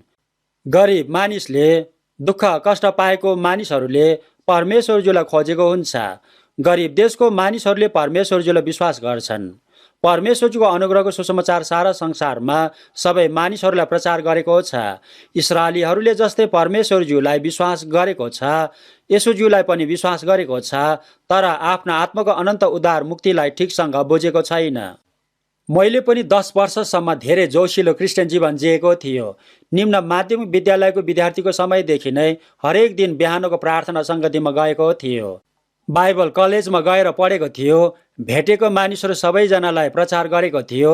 हरेक हप्ता शनिबारको दिनमा विभिन्न ठाउँहरूमा गएर प्रचार गरेको थियो। छुट्टीको दिनमा गाउँहरूमा गएर प्रचार गरेको थियो। मलाई गर्व लागेको थियो। मैले सबैभन्दा राम्रोसँग विश्वास गरेको छु जस्तो लागेको थियो। तर पछि वचन सुनेपछि म नयाँ गरी नजन्मेको मानिस रहेछु भनेर बुझेको थियो। नयाँ गरी नजन्मेको मानिसले परमेश्वरज्यूको राज्य देख्न पाउँदैन, यसकारण म नरकमै जानुपर्ने मानिस हो भनेर बुझेको थियो। यो कुरा कसैलाई पनि भन्न सकेको थिएन। धेरै चिन्तित भएको थियो। 1962 साल 10 महिनाको 30 तारिकको दिन बेलुकी 8 बजेको समयमा परमेश्वरज्यूको उपकारलाई स्पष्टसँग बुझेको थियो। अहिले 61 वर्ष पुरा भएको छ। त्यो समयदेखि निरन्तर प्रार्थना गरेर परमेश्वरज्यूको अनुग्रहको सुसमाचार प्रचार गरिरहेको छु। अचम्मको कुरा के हो भने येशूज्यूलाई विश्वास गरेको मानिसहरू धेरै छन्, तर आफ्नो आत्माको अनन्त उद्धार मुक्तिलाई विश्वास नगरेको मानिसहरू धेरै छन्। मण्डलीमा जोसिलो मानिसहरू, जोसिलो भएर काम गर्ने मानिसहरू राम्रोसँग विश्वास गरेको मानिस भन्ने विचार गर्छन्। परमेश्वरज्यूको अनुग्रह र सुसमाचार त्यस्तो काम होइन। आफ्नो जोसले, आफ्नो धार्मिकताले, आफ्नो असल कामहरूले, भेटीले, दशांशले, उपवासले, आराधनाले, यस्तो कुराहरूले आफ्नो आत्मालाई नरकबाट बचाउन सक्दैन। परमेश्वरज्यूको आफ्नो एकमात्र पुत्र येशूज्यूले क्रुसमा मरिदिनु भएर बगाइदिनु भएको पवित्र र अनमोल रगतले सबै पाप अनन्तको लागि क्षमा गरिदिनु भएको सत्यतालाई बुझेर विश्वास नगरेसम्म आफ्नो आत्माको उद्धार मुक्ति पाउँदैन। येशू ख्रीष्टलाई इन्कार गरेको इस्राएलीहरूलाई रोमी सेनाहरू पठाउनु भएर घेर्न लगाउनु भएर 2000 वर्षसम्म संसारभरि छरपष्ट पारिदिनु भएर नरसंहारमा मर्न दिनुभएको छ। येशू ख्रीष्टले पुरा गरिदिनु भएको सुसमाचार इन्कार गरेको सबैभन्दा ठुलो पाप र दण्ड हो भनेर स्पष्टसँग देखाइदिनु भएको छ। लुकाको सुसमाचार 23 अध्यायको 31 पदमा हरियो रुखलाई त यस्तो गरिन्छन् भने सुकेको रुखलाई झन् के गर्लान् भन्नुभएको छ। हरियो काठमा आगो लगाउँदा हरियो काठ जल्यो भने सुकेको काठ झन् राम्रोसँग जल्छ। इस्राएलीहरू हरियो रुख जस्तै हो।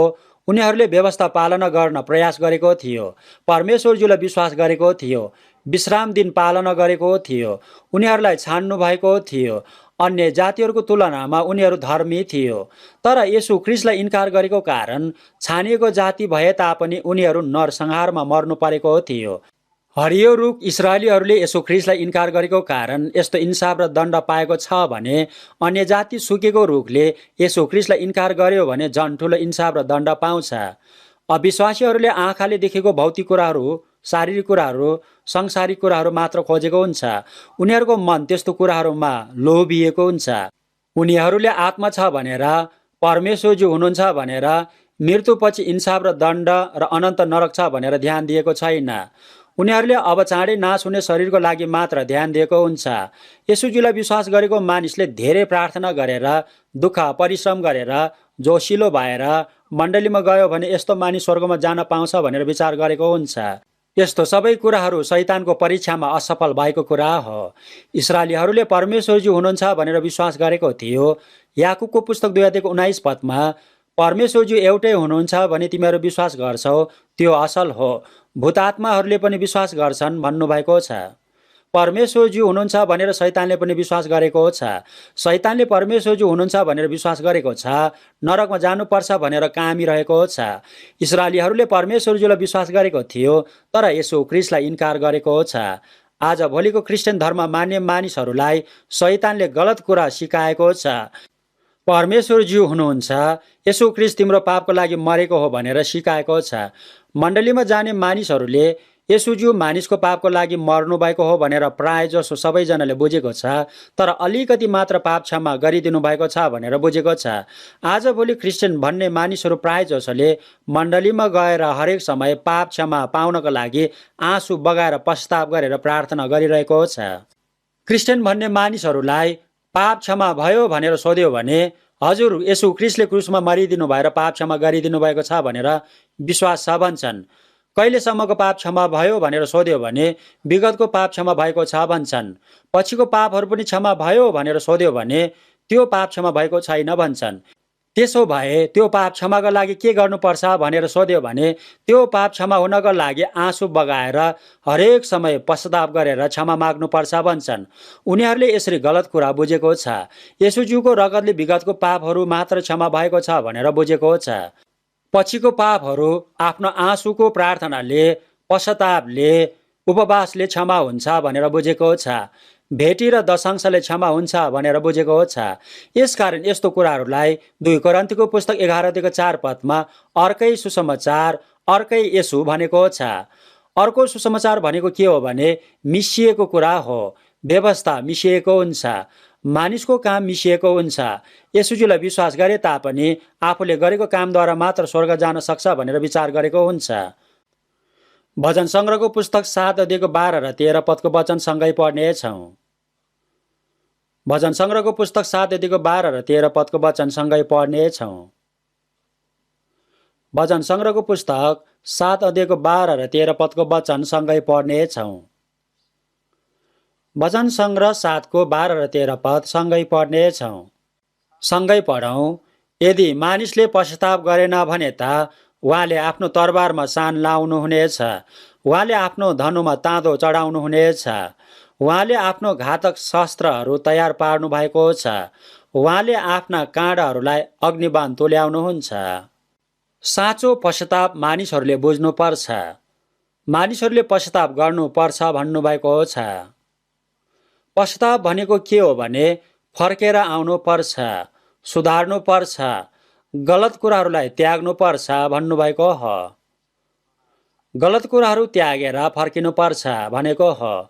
पश्चाताप भनेको बिहान सबेरै उठेर मण्डलीमा गएर आँसु बगाएर प्रार्थना गरेको कुरा होइन। यस्तो शिक्षा गलत कुरा हो।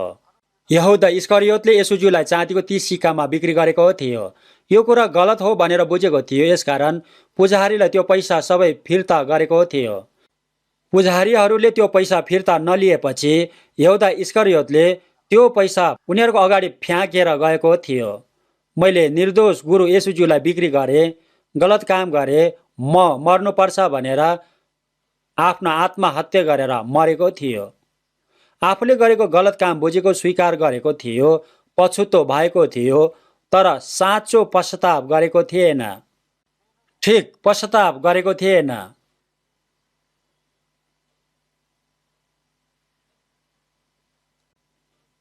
आफूले गरेको पाप गलत हो भनेर पछुतो गरेको थियो। तर येशूज्यूले सबै पापहरू क्षमा गरिदिनु भएको छ भनेर फर्केर आएको थिएन। लुकाको सुसमाचार 15 अध्यायमा हेर्नुभयो भने उडाउ पुत्रले बुबाको सम्पत्ति लगेर सिद्ध्याएको थियो। त्यसपछि खान नपाएर मर्न लागेको थियो। यसकारण उसको चेत खुलेको थियो। मेरो बुबाको घरमा नोकरहरूले पनि भरपेट खाएर उबार्छन्, तर म यहाँ भोकै मरिरहेको छु भनेर बुझेर तुरुन्तै उठेर आफ्नो बुबाको घरमा फर्केर गएको थियो। मेरो बुबाले मलाई स्वीकार गर्नुहुन्छ भनेर बुझेको थियो। बुबा कहाँ गएर बुबाको अँगालोमा बसेको थियो। यो कुरा साँचो पश्चाताप हो। फर्केर गएर आफ्नो बुबाको अँगालोमा बसेको थियो। बुबा भनेको परमेश्वर पिताजी हो। उडाउ पुत्र भनेको हामीहरू हो। पापको कारण रोएर बसिरहेको पश्चाताप होइन। त्यस्तो काम यहूदा इस्करियोतले पनि गरेको थियो।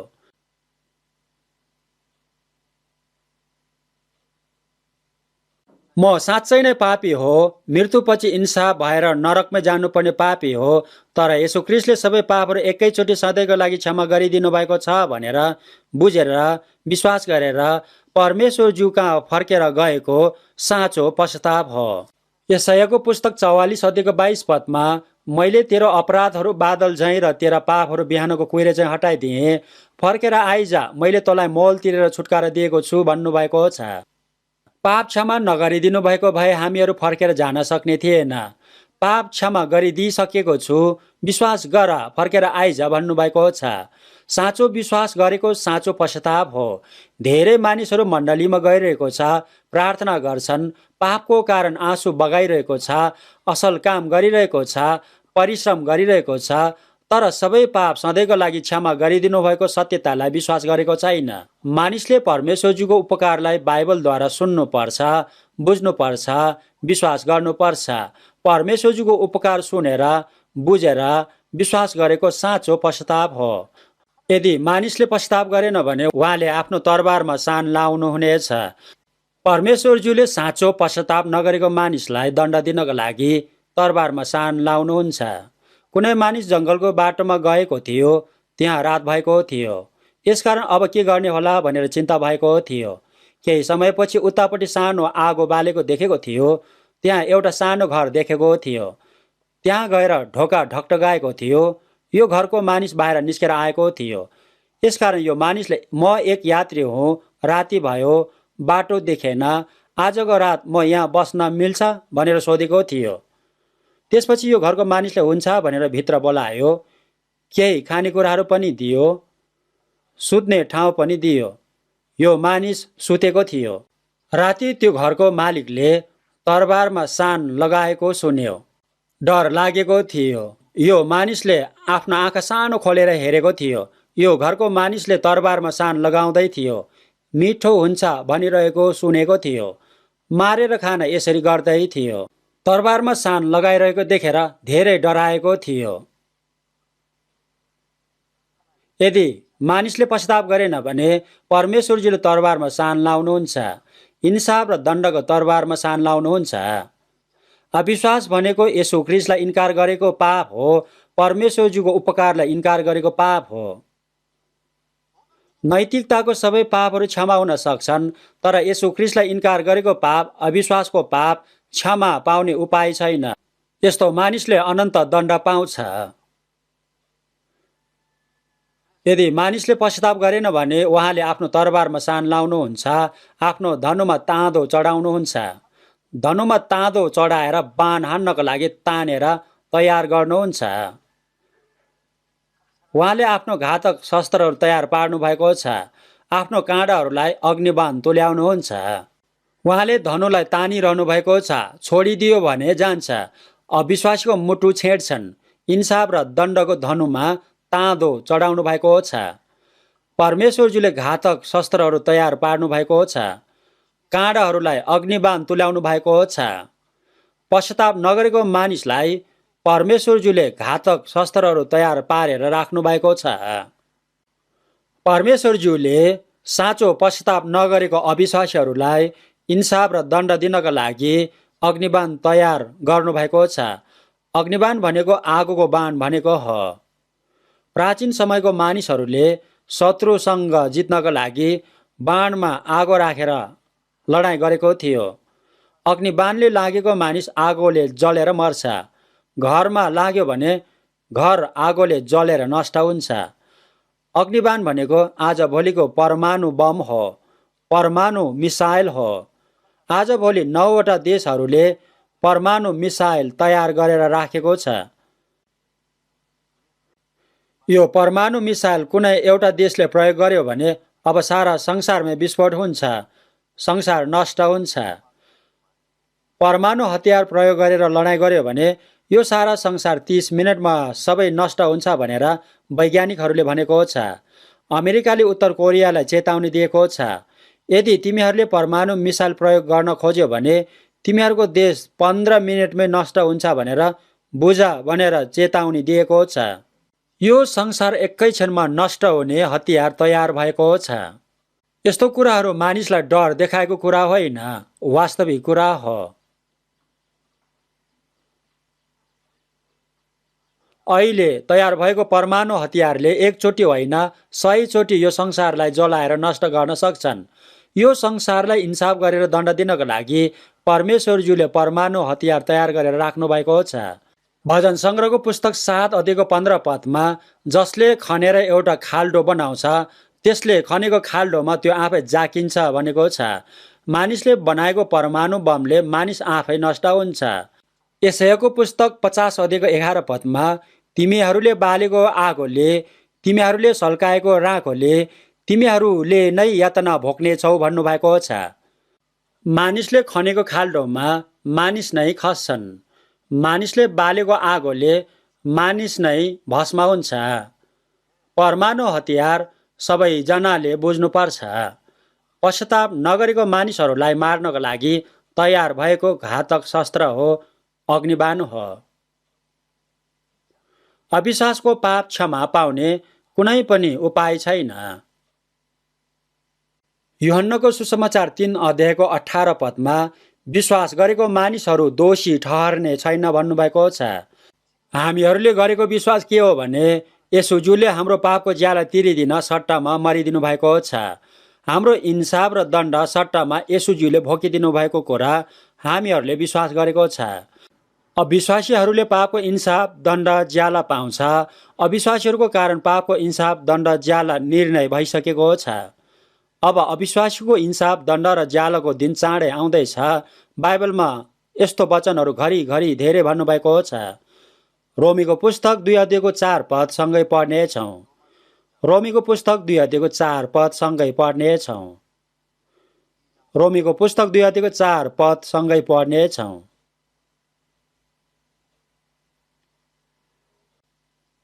रोमीको पुस्तक 2:4 सँगै पढ्नेछौँ। सँगै पढौँ। अथवा परमेश्वरको कृपाले तिमीलाई पश्चातापमा डोर्याउँछ भन्ने थाहा नपाएर के तिमी उहाँको दया, सहनशीलता र धैर्यको प्रशस्ततालाई तुच्छ ठान्छौ? परमेश्वरज्यूले मानिसलाई कृपा गर्नुभएको छ। परमेश्वरज्यूले मानिसलाई दया गरिदिनु भएको छ, प्रेम गरिदिनु भएको छ, पाप क्षमा गरिदिनु भएको छ। परमेश्वरज्यूको दया कृपाले हामीहरूको पाप क्षमा गरिदिनु भएको छ। सबै पापीहरूलाई बोलाउनु भएको छ। एक दिन 1000 वर्ष जस्तै 1000 वर्ष एक दिन जस्तै धैर्य गरिरहनु भएको छ। एकजना पनि नाश नहोस् भनेर सबै मानिसहरूले साँचो पश्चाताप गरून् भनेर धैर्य गर्नुभएको छ भनेर 2 पत्रुसको पुस्तक 3:9 भन्नुभएको छ। उहाँको कृपा, दया, धैर्यतालाई तुच्छ ठानेर इन्कार गर्नु हुँदैन। परमेश्वरज्यूले कृपा, दया गरेर मानिसहरूको पाप क्षमा गरिदिनु भएको छ, सहेर धैर्य गरिरहनु भएको छ। तर मानिसहरूले तुच्छ ठानेर इन्कार गरिरहेको छ। हिब्रूको पुस्तक 2:3 यति महान मुक्ति भन्नुभएको छ। सारा ब्रह्माण्डलाई परमेश्वरज्यूले सृष्टि गर्नुभएको हो। येशूज्यू परमेश्वरज्यू बराबरीको व्यक्ति हो। परमेश्वरज्यूको एकमात्र पुत्र येशूज्यू मानिसको रूपमा यो संसारमा पठाउनु भएको छ। मानिसहरूको सबै पाप येशूज्यूलाई बोक्न लगाउनु भएर क्रुसमा मर्न लगाउनु भएको छ। येशूज्यूले क्रुसमा रगत बगाएर मरिदिनु भएर सबै पाप अनन्तको लागि क्षमा गरिदिनु भएको छ। फेरि जीवित हुनु भएर येशू ख्रीष्ट हो भनेर विश्वास गर्न प्रमाण दिनुभएको छ। 40 दिनसम्म जीवित प्रमाण दिनुभएको छ। त्यसपछि स्वर्ग जानु भएर सुसमाचार प्रचार भएपछि फेरि आउँछु भनेर प्रतिज्ञा दिनुभएको छ। यो अनुग्रह उपकारलाई तुच्छ ठानेको मानिसहरू अति नै धेरै छन्। यस्तो महान उद्धार मुक्तिलाई तुच्छ ठानेर इन्कार गर्ने मानिसहरू अति नै धेरै छन्। गलत काम गर्ने मानिसहरू अति नै धेरै छन्। मैले पहिला झल्ला बुक्तो क्षेत्रमा प्रचार गर्न गएको थियो। प्रेसबिटेरियन एल्डर मण्डलीमा बाइबल गोष्ठी गरेको थियो। त्यहाँको भजन समूहको मानिसहरूले, जवान मानिसहरूले सुसमाचारको वचन सुनेर आफ्नो आत्माको उद्धार मुक्ति पाएर धेरै खुसी हुनुभएको थियो। त्यहाँ एकजना एल्डर भन्ने मानिस थियो। उसले मण्डली भवनहरू धेरै बनाइदिएको छु भनेको थियो। मैले यो एल्डरलाई, एल्डरज्यू तपाईँले उद्धार मुक्ति पाउनुभयो भनेर सोधेको थियो। त्यस्तो उद्धार मुक्ति भनेर उद्धार मुक्तिलाई उसले तुच्छ ठानेर इन्कार गर्ने कुरा गरेको थियो। मैले अहिलेसम्म मण्डली भवनहरू धेरै बनाइदिएको छु, असल काम, राम्रो कामहरू धेरै गरेको छु भनेर उसले उद्धार मुक्तिलाई साधारण सम्झेको थियो। येशूज्यूले पुरा गरिदिनु भएको उद्धार मुक्तिलाई उसले तुच्छ ठानेको थियो। यसकारण मैले पनि उसलाई उद्धार मुक्तिलाई तपाईँले यस्तो कुरा भनेर किन तुच्छ ठानेको? येशूज्यूले क्रुसमा आफ्नो रगत बगाइदिनु भएर पुरा गरिदिनु भएको उद्धार मुक्ति साधारण कुरा हो र भनेर सोधेको थियो। यसकारण उसले मलाई डराउँदै होइन मैले गल्ती बोले, मैले गल्ती गर्यो भनेर स्वीकार गरेको थियो। सबैभन्दा महान उद्धार मुक्तिलाई साधारण ठान्ने, तुच्छ ठान्ने, इन्कार गर्ने मानिसहरू अति नै धेरै छन्। यति महान मुक्तिलाई वास्ता राखेनौ भने कसरी उम्काउला भन्नुभएको छ। आत्माको उद्धार मुक्ति लिनुपर्छ भन्यो भने पछि लिन्छु भन्ने मानिसहरू धेरै छन्। बिस्तारै पछि लिन्छु भन्ने मानिसहरू धेरै छन्। यस्तो मानिसहरू आफ्नो आत्माको उद्धार मुक्ति लिनलाई योग्य नभएको मानिस हो। रोमीको पुस्तक 2:5 परमेश्वरज्यूको धार्मिक इन्साफ प्रकट हुने त्यस क्रोधका दिनको लागि आफ्नो कठोर र अपश्चातापी हृदयले गर्दा तिमीले आफ्नो निम्ति क्रोध थुपारिरहेछौ भन्नुभएको छ। ढिट कठोर हृदय भएको मानिसहरूले आफ्नो आत्माको उद्धार मुक्तिलाई विश्वास गर्दैन। कुनै कुनै मानिसले म विश्वास गर्दिन, मैले एकचोटि भनिसक्यो, म विश्वास गर्दिन, मलाई कर नगर भन्ने मानिसहरू छन्। कठोर हृदय, कठोर मन भएको मानिसहरू नरकमा अनन्त दण्ड भोग्न जानुपर्छ। कठोर र अपश्चातापी हृदयले गर्दा परमेश्वरज्यूको धार्मिक इन्साफको दिनमा प्रकट हुने क्रोधमा पर्छ। पश्चाताप नगरेको पाप हो। यो पाप क्षमा हुने अर्को कुनै पनि तरिका छैन। राजा क्रोधित भए आफ्ना फौजहरू पठाएर ती हत्याराहरूलाई नाश गरे। र तिनीहरूको सहर जलाइदिए भन्नुभएको छ। मानिसहरू सबैजनाले जीवित परमेश्वरज्यूलाई चिनेर साँचो पश्चाताप गर्नुपर्छ। मत्तीको सुसमाचार 22 अध्यायको 8 देखि 10 पदको वचन सँगै पढ्नेछौँ। मत्ती 22 को 8 देखि 10 पद सँगै पढ्नेछौँ। 22 को 8 देखि 10 सँगै पढ्नेछौँ। सँगै पढौँ। तब तिनले आफ्ना नोकरहरूलाई भने, विवाह भोज तयार छ, तर निम्त्याएकाहरू योग्य भएनन्। यसकारण तिमीहरू सडकहरूमा जाऊ र जतिलाई भेट्टाउँछौ तिनीहरूलाई विवाह भोजमा निम्तो देऊ। तब ती नोकरहरूले सडकहरूमा गएर भेट्टाएका सबैलाई, दुष्ट र असल दुवैलाई जम्मा गरे र विवाह घर पाहुनाहरूले भरियो। राजाले पहिला निम्तो दिएको मानिसहरू आएको थिएन। निम्तो दिन गएको नोकरहरूलाई निन्दा गरेर, पक्रेर, दुर्व्यवहार गरेर मारेको थियो। यसकारण उनीहरूलाई परमेश्वरजीले नाश गर्नु भएर उनीहरूको सहरलाई आगोले जलाइदिनु भएको थियो। यो कुरा इस्राएलीहरूको इन्साफ र दण्डको कुरा हो। यो कुराहरू ऐतिहासिक अकाट्य सत्य हो। अझै पनि इस्राएलीहरू धेरैजनाले आफ्नो पाप स्वीकार गरेर पश्चाताप गरेको छैन। पहिला निम्त्याएका मानिसहरू इस्राएलीहरू अयोग्य भएको थियो। यसकारण सडकहरूमा, चौबाटोहरूमा गएर भेट्टाएको सबै मानिसहरूलाई निम्तो दिएर बोलाउनु भएको छ। चौबाटोमा गएर हेर्नुभयो भने धनी मानिस, गरिब मानिस, राम्रो नराम्रो, असल खराब सबै प्रकारको मानिसहरू देख्न सक्छौँ। भेट्टाएकोहरू सबैजनालाई ल्याएर आऊ भन्नुभएको छ। पूर्व, पश्चिम, उत्तर, दक्षिण सबै ठाउँहरूमा सुसमाचार प्रचार हुन्छ भनेर भन्नुभएको थियो। संसारको केन्द्रमा भएको जाति इस्राएलीहरू कहाँ येशू ख्रीष्ट पठाउनु भएको थियो। उनीहरूले इन्कार गरेको कारण त्यहाँबाट संसारको चारैतिर सुसमाचार फैलिएको छ। सडकहरूमा गएर भेट्टाएकाहरू सबैजनालाई विवाह भोजमा निम्तो दिएर ल्याएर आऊ भन्नुभएको छ। असल र खराब सबैजनालाई, राम्रो र नराम्रो सबैजनालाई, धनी र गरिब सबैजनालाई, भेट्टाएको सबै मानिसहरूलाई निम्तो दिएर ल्याएर आऊ भन्नुभएको छ। यसकारणले यो वचन अनुसार अहिलेसम्मै हामीहरूलाई पनि प्रचार गर्नुभएको छ। याकुबको पुस्तक 2 अध्यायको 5 पदमा परमेश्वरज्यूले संसारको गरिबहरूलाई विश्वासमा धनी बनाउन, स्वर्गको उत्तराधिकारी बनाउन चुन्नुभयो भन्नुभएको छ। परमेश्वरज्यूले तयार गर्नुभएको स्वर्ग राज्यको उत्तराधिकारी बनाउन परमेश्वरज्यू खुसी हुनुभएको छ। लुकाको सुसमाचार 14 अध्यायको 16 देखि 21 पदको वचनसँगै पढ्नेछौँ। लुकाको सुसमाचार 14 अध्यायको 16 देखि 21 पदको वचन सँगै पढ्नेछौँ। लुकाको सुसमाचार 14 अध्यायको 16 देखि 21 पदको वचन सँगै पढ्नेछौँ। सँगै पढौँ। तर उहाँले त्यसलाई भन्नुभयो, कुनै एकजना मानिसले बेलुकीको एउटा विराट भोज तयार गर्यो र धेरैलाई निम्तो दियो।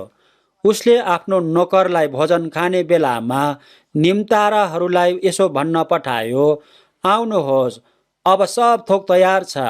तर तिनीहरू सबैले समान रूपले एक नाचको बहाना बनाउन लागे।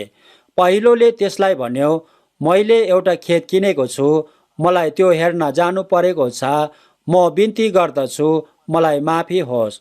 अनि अर्कोले भन्यो, मैले 5 हाल गोरु किनेको छु, म ती हेर्न जान्छु, म बिन्ती गर्दछु, मलाई माफी होस्।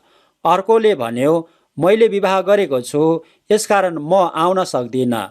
तब नोकरले आएर आफ्नो मालिकलाई यो कुरा भनिदियो।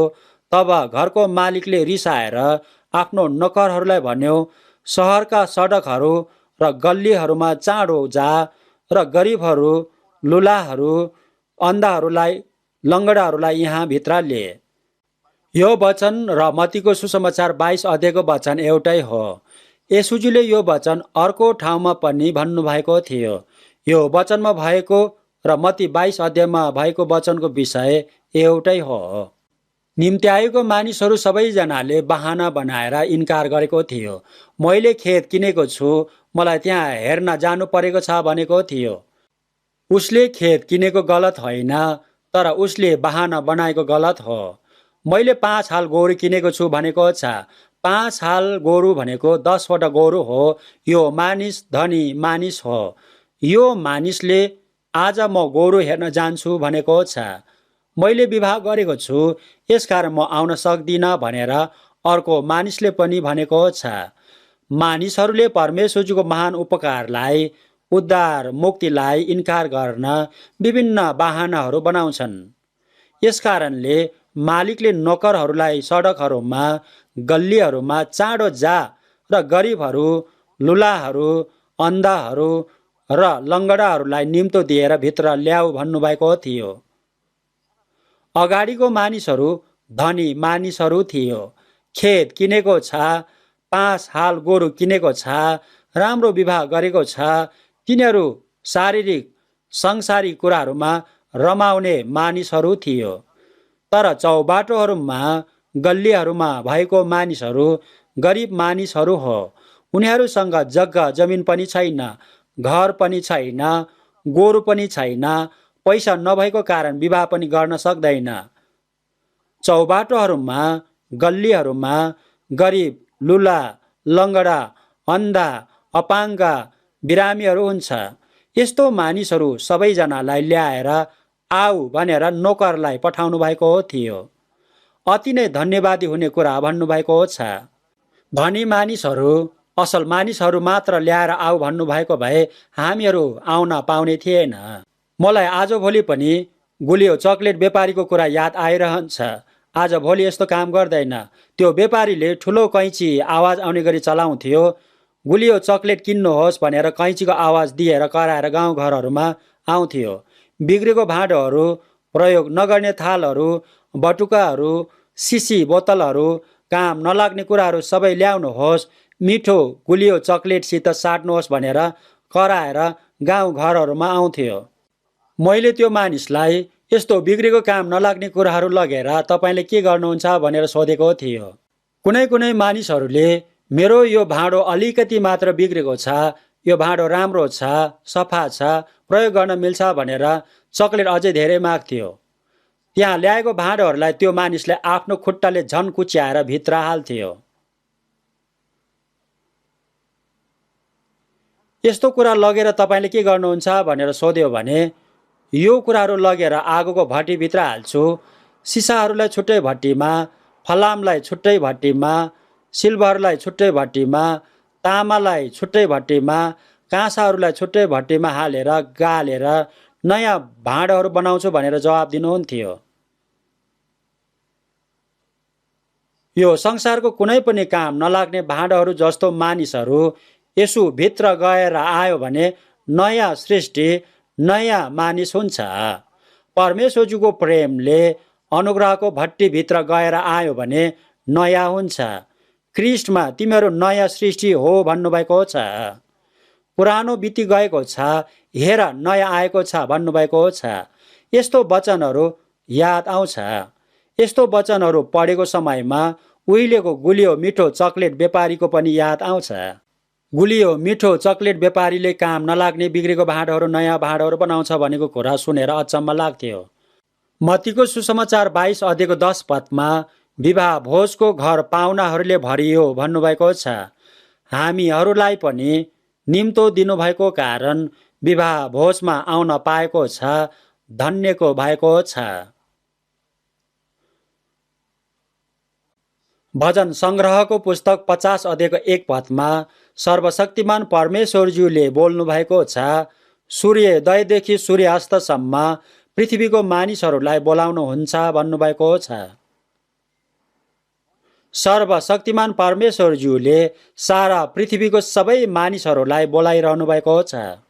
यशायाको पुस्तक 45 अध्यायको 22 पदमा हेर्नुभयो भने हे पृथ्वीका सबै पल्लो छेउका मानिसहरू हो, मतिर फर्का र उद्धार पाऊ भन्नुभएको छ।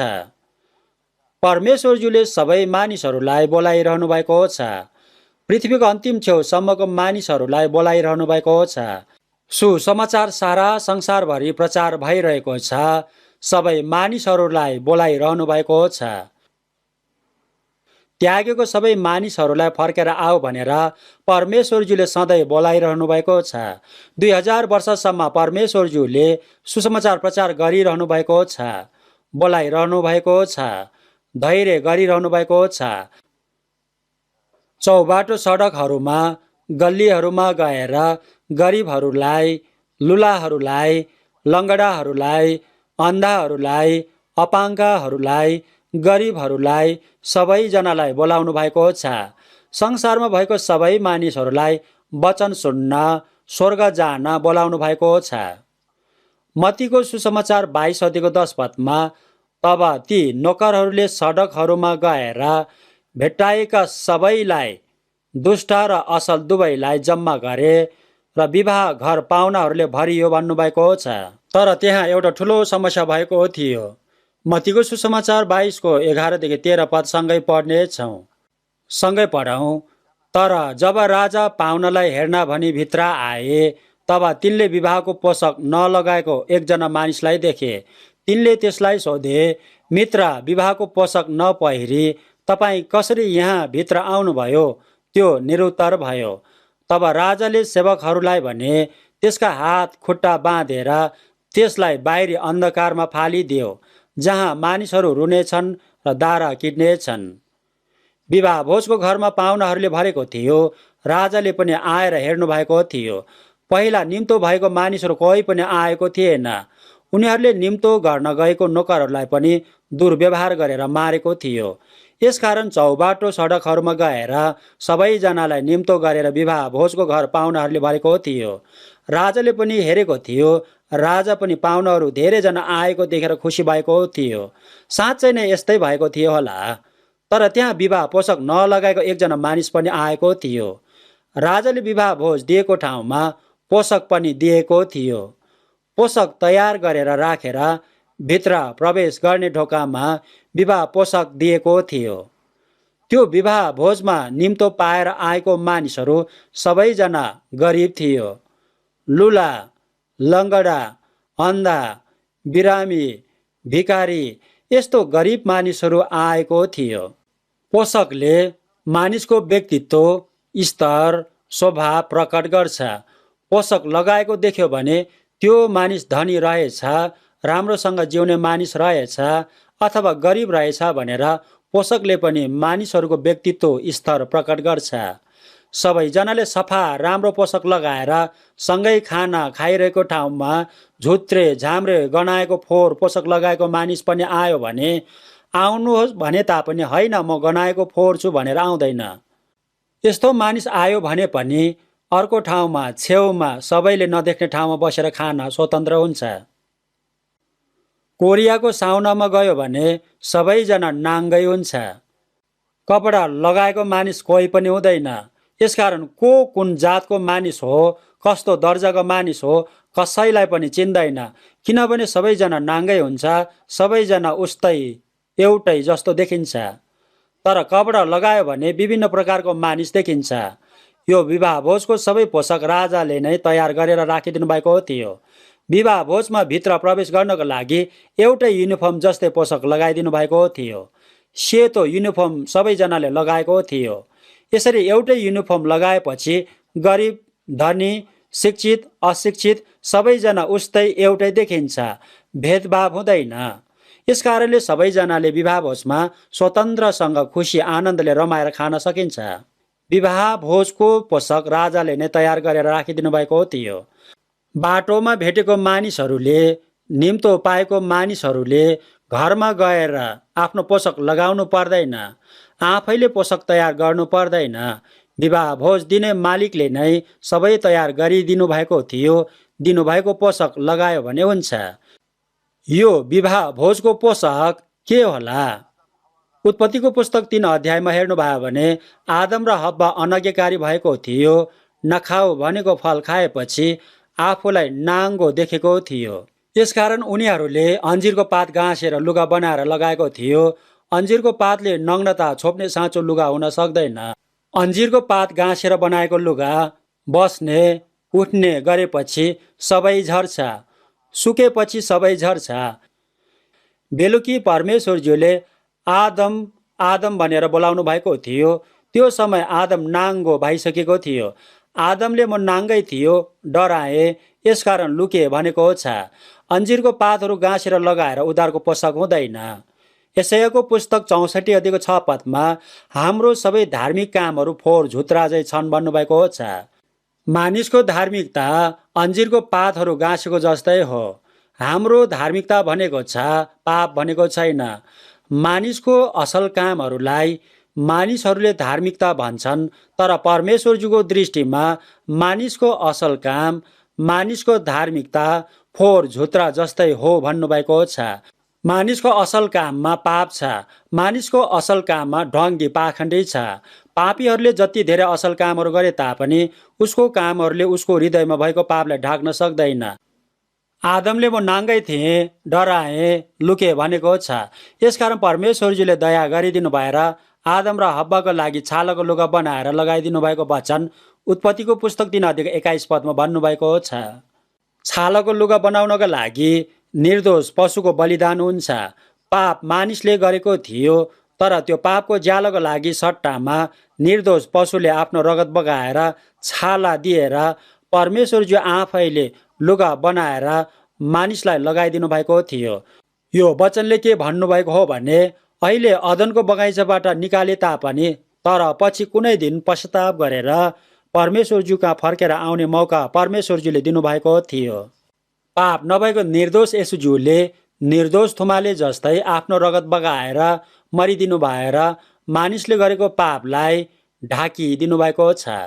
यशायाको पुस्तक 61 अध्यायको 10 पद सँगै पढ्नेछौँ। यशायाको पुस्तक 61 अध्यायको 10 पद सँगै पढ्नेछौँ। यशायाको पुस्तक 61 अध्यायको 10 पद सँगै पढ्नेछौँ। यशाया 61 को 10 पद सँगै पढ्नेछौँ। सँगै पढौँ। म परम प्रभुमा साह्रै आनन्दित हुन्छु, मेरो प्राणले मेरा परमेश्वरमा आनन्द मनाउनेछ, किनकि उहाँले मलाई उद्धारको पोषक लगाइदिनु भएको छ र उहाँले मलाई धार्मिकताको वस्त्रले ढाक्नु भएको छ। जसरी दुलाहाले आफ्नो शिर पुजारीले सिँगारे झैँ सिँगार्छन् र दुलाहीले आफैलाई रत्नहरूले आभूषित गर्छिन्। म परम प्रभुमा साह्रै आनन्दित हुन्छु, मेरो प्राणले मेरा परमेश्वरमा आनन्द मनाउँछ भन्नुभएको छ। उद्धारको पोषक लगाइदिनु भएको कारण आनन्दित हुन्छ, रमाउँछ। धार्मिकताको वस्त्रले ढाकिदिनु भएको छ। उद्धारको पोषक धार्मिकताको वस्त्र लगाइदिनु भएको छ। उद्धारको पोषक धार्मिकताको वस्त्र येशूजीले आफ्नो रगत बगाइदिनु भएर क्रुसमा मरिदिनु भएर तयार गरेर लगाइदिनु भएर हाम्रो पापलाई ढाकिदिनु भएको छ। रोमी 4 को 7 पदमा तिनीहरू धन्यका हुन् जसका पापहरू क्षमा भएका छन्, जसका पापहरू ढाकिएका छन् भन्नुभएको छ। परमेश्वरजीले अब हामीहरूको पापको लेखा लिने छैन भन्नुभएको छ। हाम्रो पापलाई कहिले सम्झने छैन भन्नुभएको छ। निर्दोष येशूजीले मेरो पापको ज्याला तिरिदिनको लागि आफ्नो रगत बगाएर क्रुसमा मरिदिनु भएको छ। हामीहरूलाई धर्मी तुल्याउनलाई फेरि जीवित हुनुभएको छ। येशूजीले क्रुसमा आफ्नो रगत बगाएर मरिदिनु भएर हामीहरूको पापलाई क्षमा गरिदिनु भएको छ। फेरि पुनरुत्थान हुनुभएको छ। जीवित हुनुभएको येशूजी हामीहरूको धार्मिकता हुनुभएको छ। हामीहरूले पालना गर्न नसकेको सबै व्यवस्था येशू प्रभुजीले पालना गरिदिनु भएको छ। येशूजी धर्मी हुनुहुन्छ, तर हामीहरूको पापले गर्दा येशूजीले मरिदिनु भएको छ। येशूजीको धार्मिकता हामीहरूलाई दिनुभएको छ। रोमीको पुस्तक 3 अध्यायको 21 र 22 पदमा तर अब त व्यवस्था बिनै परमेश्वरज्यूबाट आउने धार्मिकता प्रकट भएको छ। त्यसैको गवाई व्यवस्था र अगमवक्ताहरूले दिएका छन्। येशू ख्रीष्टमा विश्वास गर्ने सबैमाथि परमेश्वरज्यूको धार्मिकता विश्वासद्वारा प्रकट भएको छ, किनभने केही भेद छैन भन्नुभएको छ। येशू ख्रीष्टलाई विश्वास गरेको कारण हामीहरूलाई धर्मी बनाइदिनु भएको छ। कसैलाई पनि भेदभाव गर्नुभएको छैन। असल मानिस अथवा खराब मानिस कसैलाई पनि भेदभाव गर्नुभएको छैन। सबैजनालाई एउटै धार्मिकता दिनुभएको छ, भेदभाव गर्नुभएको छैन। विवाह भोजको पोषक लगायो भने सबैजना एउटै देख्छन्। सेतो पोषक दिनुभएको छ। उद्धारको पोषक धार्मिकताको पोषक दिनुभएको छ। परमेश्वरज्यूको अनुग्रहको वरदानले येशू ख्रीष्टमा भएको उद्धारबाट सित्तैमा धर्मी ठहरिएको छ। पाप क्षमा गरिदिनु भएको अकाट्य सत्यलाई मानिसहरूले विश्वास गर्नुपर्छ। धर्मी तुल्याइदिनु भएको अकाट्य सत्यतालाई मानिसहरूले विश्वास गर्नुपर्छ। पाप एउटा पनि नगरेको मानिस जस्तै हेरिदिनु भएको छ। सबै व्यवस्था पालना गरेको धर्मी मानिस जस्तै बनाइदिनु भएको छ। अचम्मको काम, खुसीको काम गरिदिनु भएको छ। यो सबै कुरा विवाह भोजको पोषक हो। पाप क्षमा गरिदिनु भएर धर्मी पनि बनाइदिनु भएको छ। विश्वास गरेको मानिसलाई धर्मी बनाइदिनु भएको छ। पाप क्षमा र धर्मी फरक समयमा भएको होइन, सँगै एकैचोटि भएको हो। येशूज्यूको मृत्यु र पुनरुत्थानलाई विश्वास गरेको छ। मृत्युलाई मात्र विश्वास गर्ने, पुनरुत्थानलाई विश्वास नगर्ने काम हुँदैन। येशूज्यूले मरिदिनु भएर मेरो पाप क्षमा गरिदिनु भएको छ। पुनरुत्थान हुनु भएर मलाई धर्मी बनाइदिनु भएको छ। यो कुरा उद्धारको पोषक हो, धार्मिकताको पोषक हो। यो पोषक लगाएर साहससँग विवाह भोजमा सहभागी हुन पाएको छ। विवाहको पोषक नलगाएको मानिस कस्तो मानिस होला? सबैजनाले विवाह भोजको पोषक लगाएर भोज खाइरहेको राजाले देखेको थियो। विवाह भोजमा निम्तो पाएको मानिसहरूलाई राजाको अनुहार हेरेर राजासँगै रमाएर खाना निम्तो दिनुभएको थियो। प्रकाशको पुस्तक 3:20 पदमा म ढोकामा उभिएर ढकढकाउँछु, कसैले मेरो स्वर सुनेर ढोका खोलिदियो भने म त्यस कहाँ भित्र पस्नेछु र त्यससँग भोजन खानेछु र त्यसले मसँग खानेछ भन्नुभएको छ। प्रभुज्यूले हामीहरूसँग सँगै खान्छु पिउँछु भन्नुभएको छ। म स्वर्गबाट ओर्ली आएको जीवित रोटी हो, जसले यो रोटी खान्छ त्यसले अनन्त जीवन पाउँछ भन्नुभएको छ। मलाई विश्वास गर्नेहरू भोकाउने छैन, तिर्खाउने छैन भन्नुभएको छ। प्रभुज्यू सँगै खान्छ पिउँछ भन्नुभएको छ। यो भोज परमेश्वरज्यूले तयार गरेर दिनुभएको भोज हो। यो भोजमा गरिब भिखारीहरूलाई राजाको अनुहार हेरेर राजासँगै खाना निम्तो दिनुभएको छ। राजासँगै रमाउन, आनन्द हुन दिनुभएको छ। तर विवाहको पोषक नलगाएको एकजना मानिस थियो। राजाले ए मित्र भनेर हप्काएर तपाईँ पोषक नपहिरी कसरी यहाँ भित्र आउनुभयो भनेको छ। यो पोषक नपहिरी तपाईँ कसरी यहाँ भित्र आयो भन्नुभएको छ। यसकारण ऊ निरुत्तर भयो, बोल्न सकेन। पोषक नभएको कारणले नलगाएको होइन, भित्र आउने समयमा लगाउन पोषक दिएको थियो। लगाउन दिएको पोषक यो मानिसले किन नलगाएको होला? अरू मानिसहरू सबैजनाले लगाएको थियो। रमाएर आफ्नो पोषक फुकालेर दिएको पोषक लगाएको थियो। रमाएर खुसी भएर धन्यवादी भएर यो पोषक लगाएर भित्र गएको थियो। कुनै मानिस अति नै घमण्डी हुन्छ। हजुर भन्यो भने के रे भन्छन्। त्यो लुगा फुकालेर यो लुगा लगाऊ भनेको थियो। यसकारण ऊ रिसाएको थियो। तिमी के भन्छौ? मेरो यो सुट इङ्ल्यान्डको लन्डनमा सबैभन्दा राम्रो दोकानमा किनेको राम्रो महँगो सुट हो। मेरो जस्तो यस्तो सुट लुगा लगाउने मानिस कोही पनि छैन होला भनेर घमण्डी भएको थियो। मेरो यस्तो राम्रो सुट फुकाल भन्छौ? त्यस्तो सेतो लुगा लगाऊ भनेको हो। म मेरो यो सुट लगाएर राजालाई देखाउँछु, तिम्रो त्यो सेतो लुगा मलाई चाहिँदैन भनेर जबरजस्ती भित्र गएको थियो। राजाको छेउमा गएर गर्व गरेर बस्न खोजेको थियो। राजाको छेउमा गएर उसले आफूलाई राम्रो असल देखाउन खोजिरहेको थियो। यसकारण राजाले त्यसलाई विवाहको पोषक नपहिरी कसरी यहाँ भित्र आयो भनेर सोधेको थियो। यसकारण ऊ निरुत्तर भएको थियो। किन निरुत्तर भएको थियो भने अघि उसलाई लगाऊ भनेको थियो। यसकारण उसले केही पनि भन्न सकेको थिएन। उसले विवाह भोजको पोषक नलगाएको कुरा के हो भने राजालाई तुच्छ ठानेको हो। राजाले तयार गरेको भोजलाई तुच्छ ठानेको हो। राजालाई आदर गर्ने मन नभएको हो।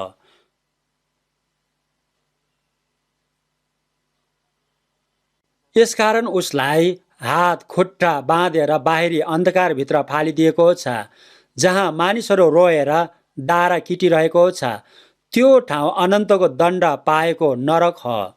राजाले तयार गरेर दिनुभएको विवाह भोजको पोषक यो मानिसले किन नलगाएको थियो भने उसले आफ्नो लुगा राम्रो छ भनेर विचार गरेको कारणले हो। आफ्नो धार्मिकता नै ठिक हो भनेर विचार गरेको कारणले हो। रोमीको पुस्तक 10:2 पदमा आफ्नै धार्मिकता स्थापित गर्न खोज्दा तिनीहरूले परमेश्वरज्यूको धार्मिकताको अधीनमा रहेनन् भन्नुभएको छ। मैले प्रभुज्यूको नाममा भूतहरू धपाएँ, अगमबानीहरू बोले, अनेक शक्तिशाली कामहरू गरेको छु भन्ने मानिसहरू धेरै छन्। यस्तो काम गर्ने मानिसहरू सबैजनालाई ए अधर्म काम गर्नेहरू हो, मैले तिमीहरूलाई कहिले चिनेको छैन, मबाट दूर हो भनेर प्रभुज्यूले भन्नुभएको छ। आफ्नो धार्मिकताले धर्मी ठहरिन खोजेको मानिसहरू सबैजनालाई प्रभुज्यूले नरकमा फालिदिनु भएको छ। प्रभुज्यूले पूरा गरेर दिनुभएको अनन्त उद्धार मुक्तिलाई लिएको मानिसहरू मात्र स्वर्गमा जान पाउँछ। यस्तो मानिसले धन्यवादी भएर प्रभुज्यूले दिनुभएको काम गर्न सक्छन्। आफ्नो आत्माको उद्धार मुक्ति लिएको मानिस स्वर्गमा प्रभुज्यूको अगाडि जान पाउँछ। प्रभुज्यूको धार्मिकताले प्रभुज्यूको अगाडि जान पाउँछ। आफ्नै धार्मिकताले प्रभुज्यूको अगाडि जान खोजेको मानिसहरू डरले काम्छन्, तर प्रभुज्यूको धार्मिकताले स्वर्गमा जाने मानिसहरू प्रभुज्यूको अगाडि साहससँग खडा हुन पाउँछ। यस्तो विश्वास साँचो विश्वास हो।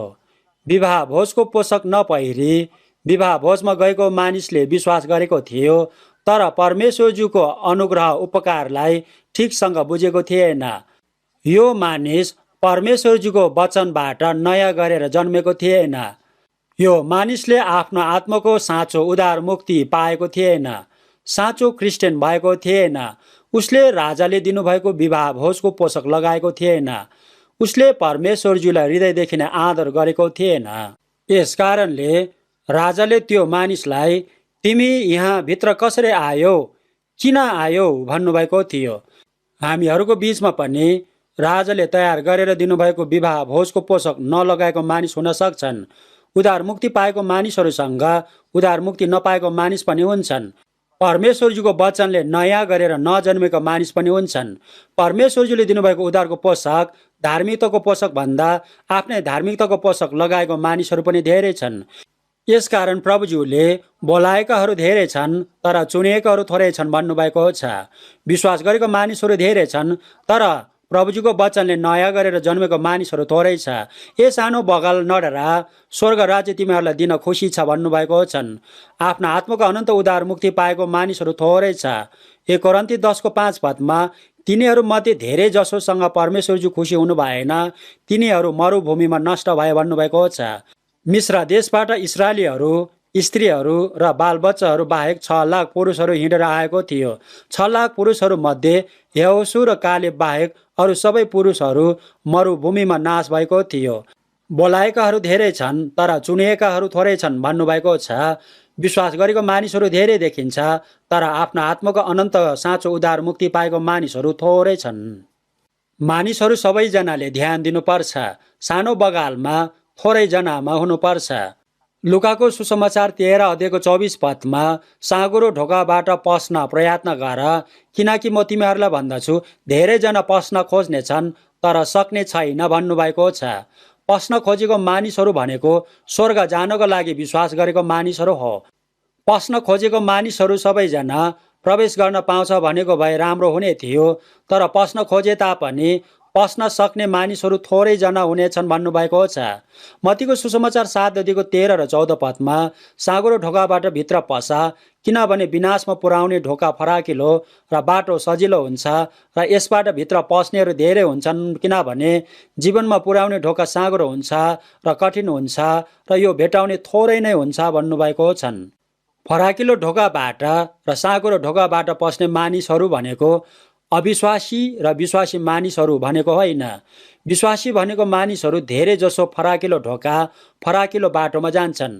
साँगुरो ढोका साँगुरो बाटोबाट साँचो उद्धार मुक्ति आफ्नो आत्माको अनन्त उद्धार मुक्ति पाएको मानिसहरू जान्छन्। आफ्नो आत्माको साँचो उद्धार मुक्ति पाएको साँगुरो ढोका हो। साँगुरो ढोकाबाट पसेपछि साँगुरो बाटो कठिन बाटोबाट स्वर्गमा जान पाउँछ। पस्न खोजे तापनि पस्न नसक्ने मानिसहरू धेरैजना हुन्छन् भन्नुभएको छ। उत्पत्तिको पुस्तक 1 अध्यायमा उज्यालो र अँध्यारो अलग गर्नुभएको छ। अन्तरिक्ष माथि र अन्तरिक्ष मुनि पानी अलग गर्नुभएको छ। समुद्र र ओबानो जमिन अलग गर्नुभएको छ। पशुहरू र परमेश्वरजीको स्वरूपमा सृष्टि भएको मानिस अलग गर्नुभएको छ। अब्राहमबाट जन्मेको इस्माइल र इसाक अलग गर्नुभएको छ। इसाकबाट जन्मेको एसाव र याकोब अलग गर्नुभएको छ। सुरुदेखि नै झन अलग गर्नुभएको छ। एउटै खेतमा धान र सामा सँगै बढ्छन्, दाना र भुस हुन्छ। मत्ती 13 अध्यायमा जालहारीको जालमा भएको असल माछा र खराब माछालाई अलग गर्नुभएको छ। असल माछाहरूलाई भाँडाहरूमा र खराब माछाहरूलाई बाहिर फालेको छ। अलग अलग गर्नुभएको छ। असल र खराब छुट्याउनु भएको छ। आफ्नै इच्छा विचारले मन परी स्वर्गमा जान पाउँछ भनेर मानिसले गलत विचार गर्नु हुँदैन। आफ्नो आत्माको साँचो उद्धार मुक्ति निश्चित भएको छैन भने वचनद्वारा घरिघरि जाँचेर निश्चित गर्नै पर्छ। वचन पढ्नुपर्छ, बुझ्नुपर्छ, आज्ञाकारी जीवन जिएर म साँचो क्रिस्चियन हो भनेर क्रिस्चियन जीवनबाट प्रमाणित गर्नुपर्छ। गलत जीवन जिउनु हुँदैन। आफ्नो मन परी स्वर्गमा जान पाउँदैन। मानिसले सक्कली पैसामा नक्कली पैसा अलिकति मिसाएर पनि प्रयोग गर्न सक्छन्। नयाँ गरेर जन्मेको मानिसहरूसँग नयाँ गरेर नजन्मेको मानिस मिसाएर सँगै स्वर्गमा जान पाउँदैन। एकजनालाई परमेश्वरज्यूले हेर्नुहुन्छ। आफ्नो आत्माको अनन्त उद्धार मुक्ति पाएको मानिसहरू परमेश्वरज्यूको सन्तान भएको छ। यसकारण अबको बाँकी जीवन यो संसारमा परमेश्वरज्यूको सन्तानको योग्य जीवन हामीहरूले जिउनु पर्छ। एकछिन सँगै प्रार्थना गर्नेछौँ। दयालु हाम्रो परमेश्वर पिताज्यूलाई धन्यवाद चढाउँछौँ। यो संसारको अन्त्यको समयमा धेरै मानिसहरूको बीचबाट हामीहरूलाई बोलाउनु भएर अनन्त आत्माको साँचो उद्धार मुक्ति लिन दिनुभएको छ। यसु प्रभुज्यूको पवित्र र अनमोल रगतले हाम्रो पापहरू अनन्तसम्मका लागि क्षमा गरिदिनु भएको छ। सित्तैमा हामीहरूलाई धर्मी तुल्याइदिनु भएको छ। पवित्र बगालभित्र हामीहरूलाई राखिदिनु भएको छ। धन्यवाद चढाउँछौँ।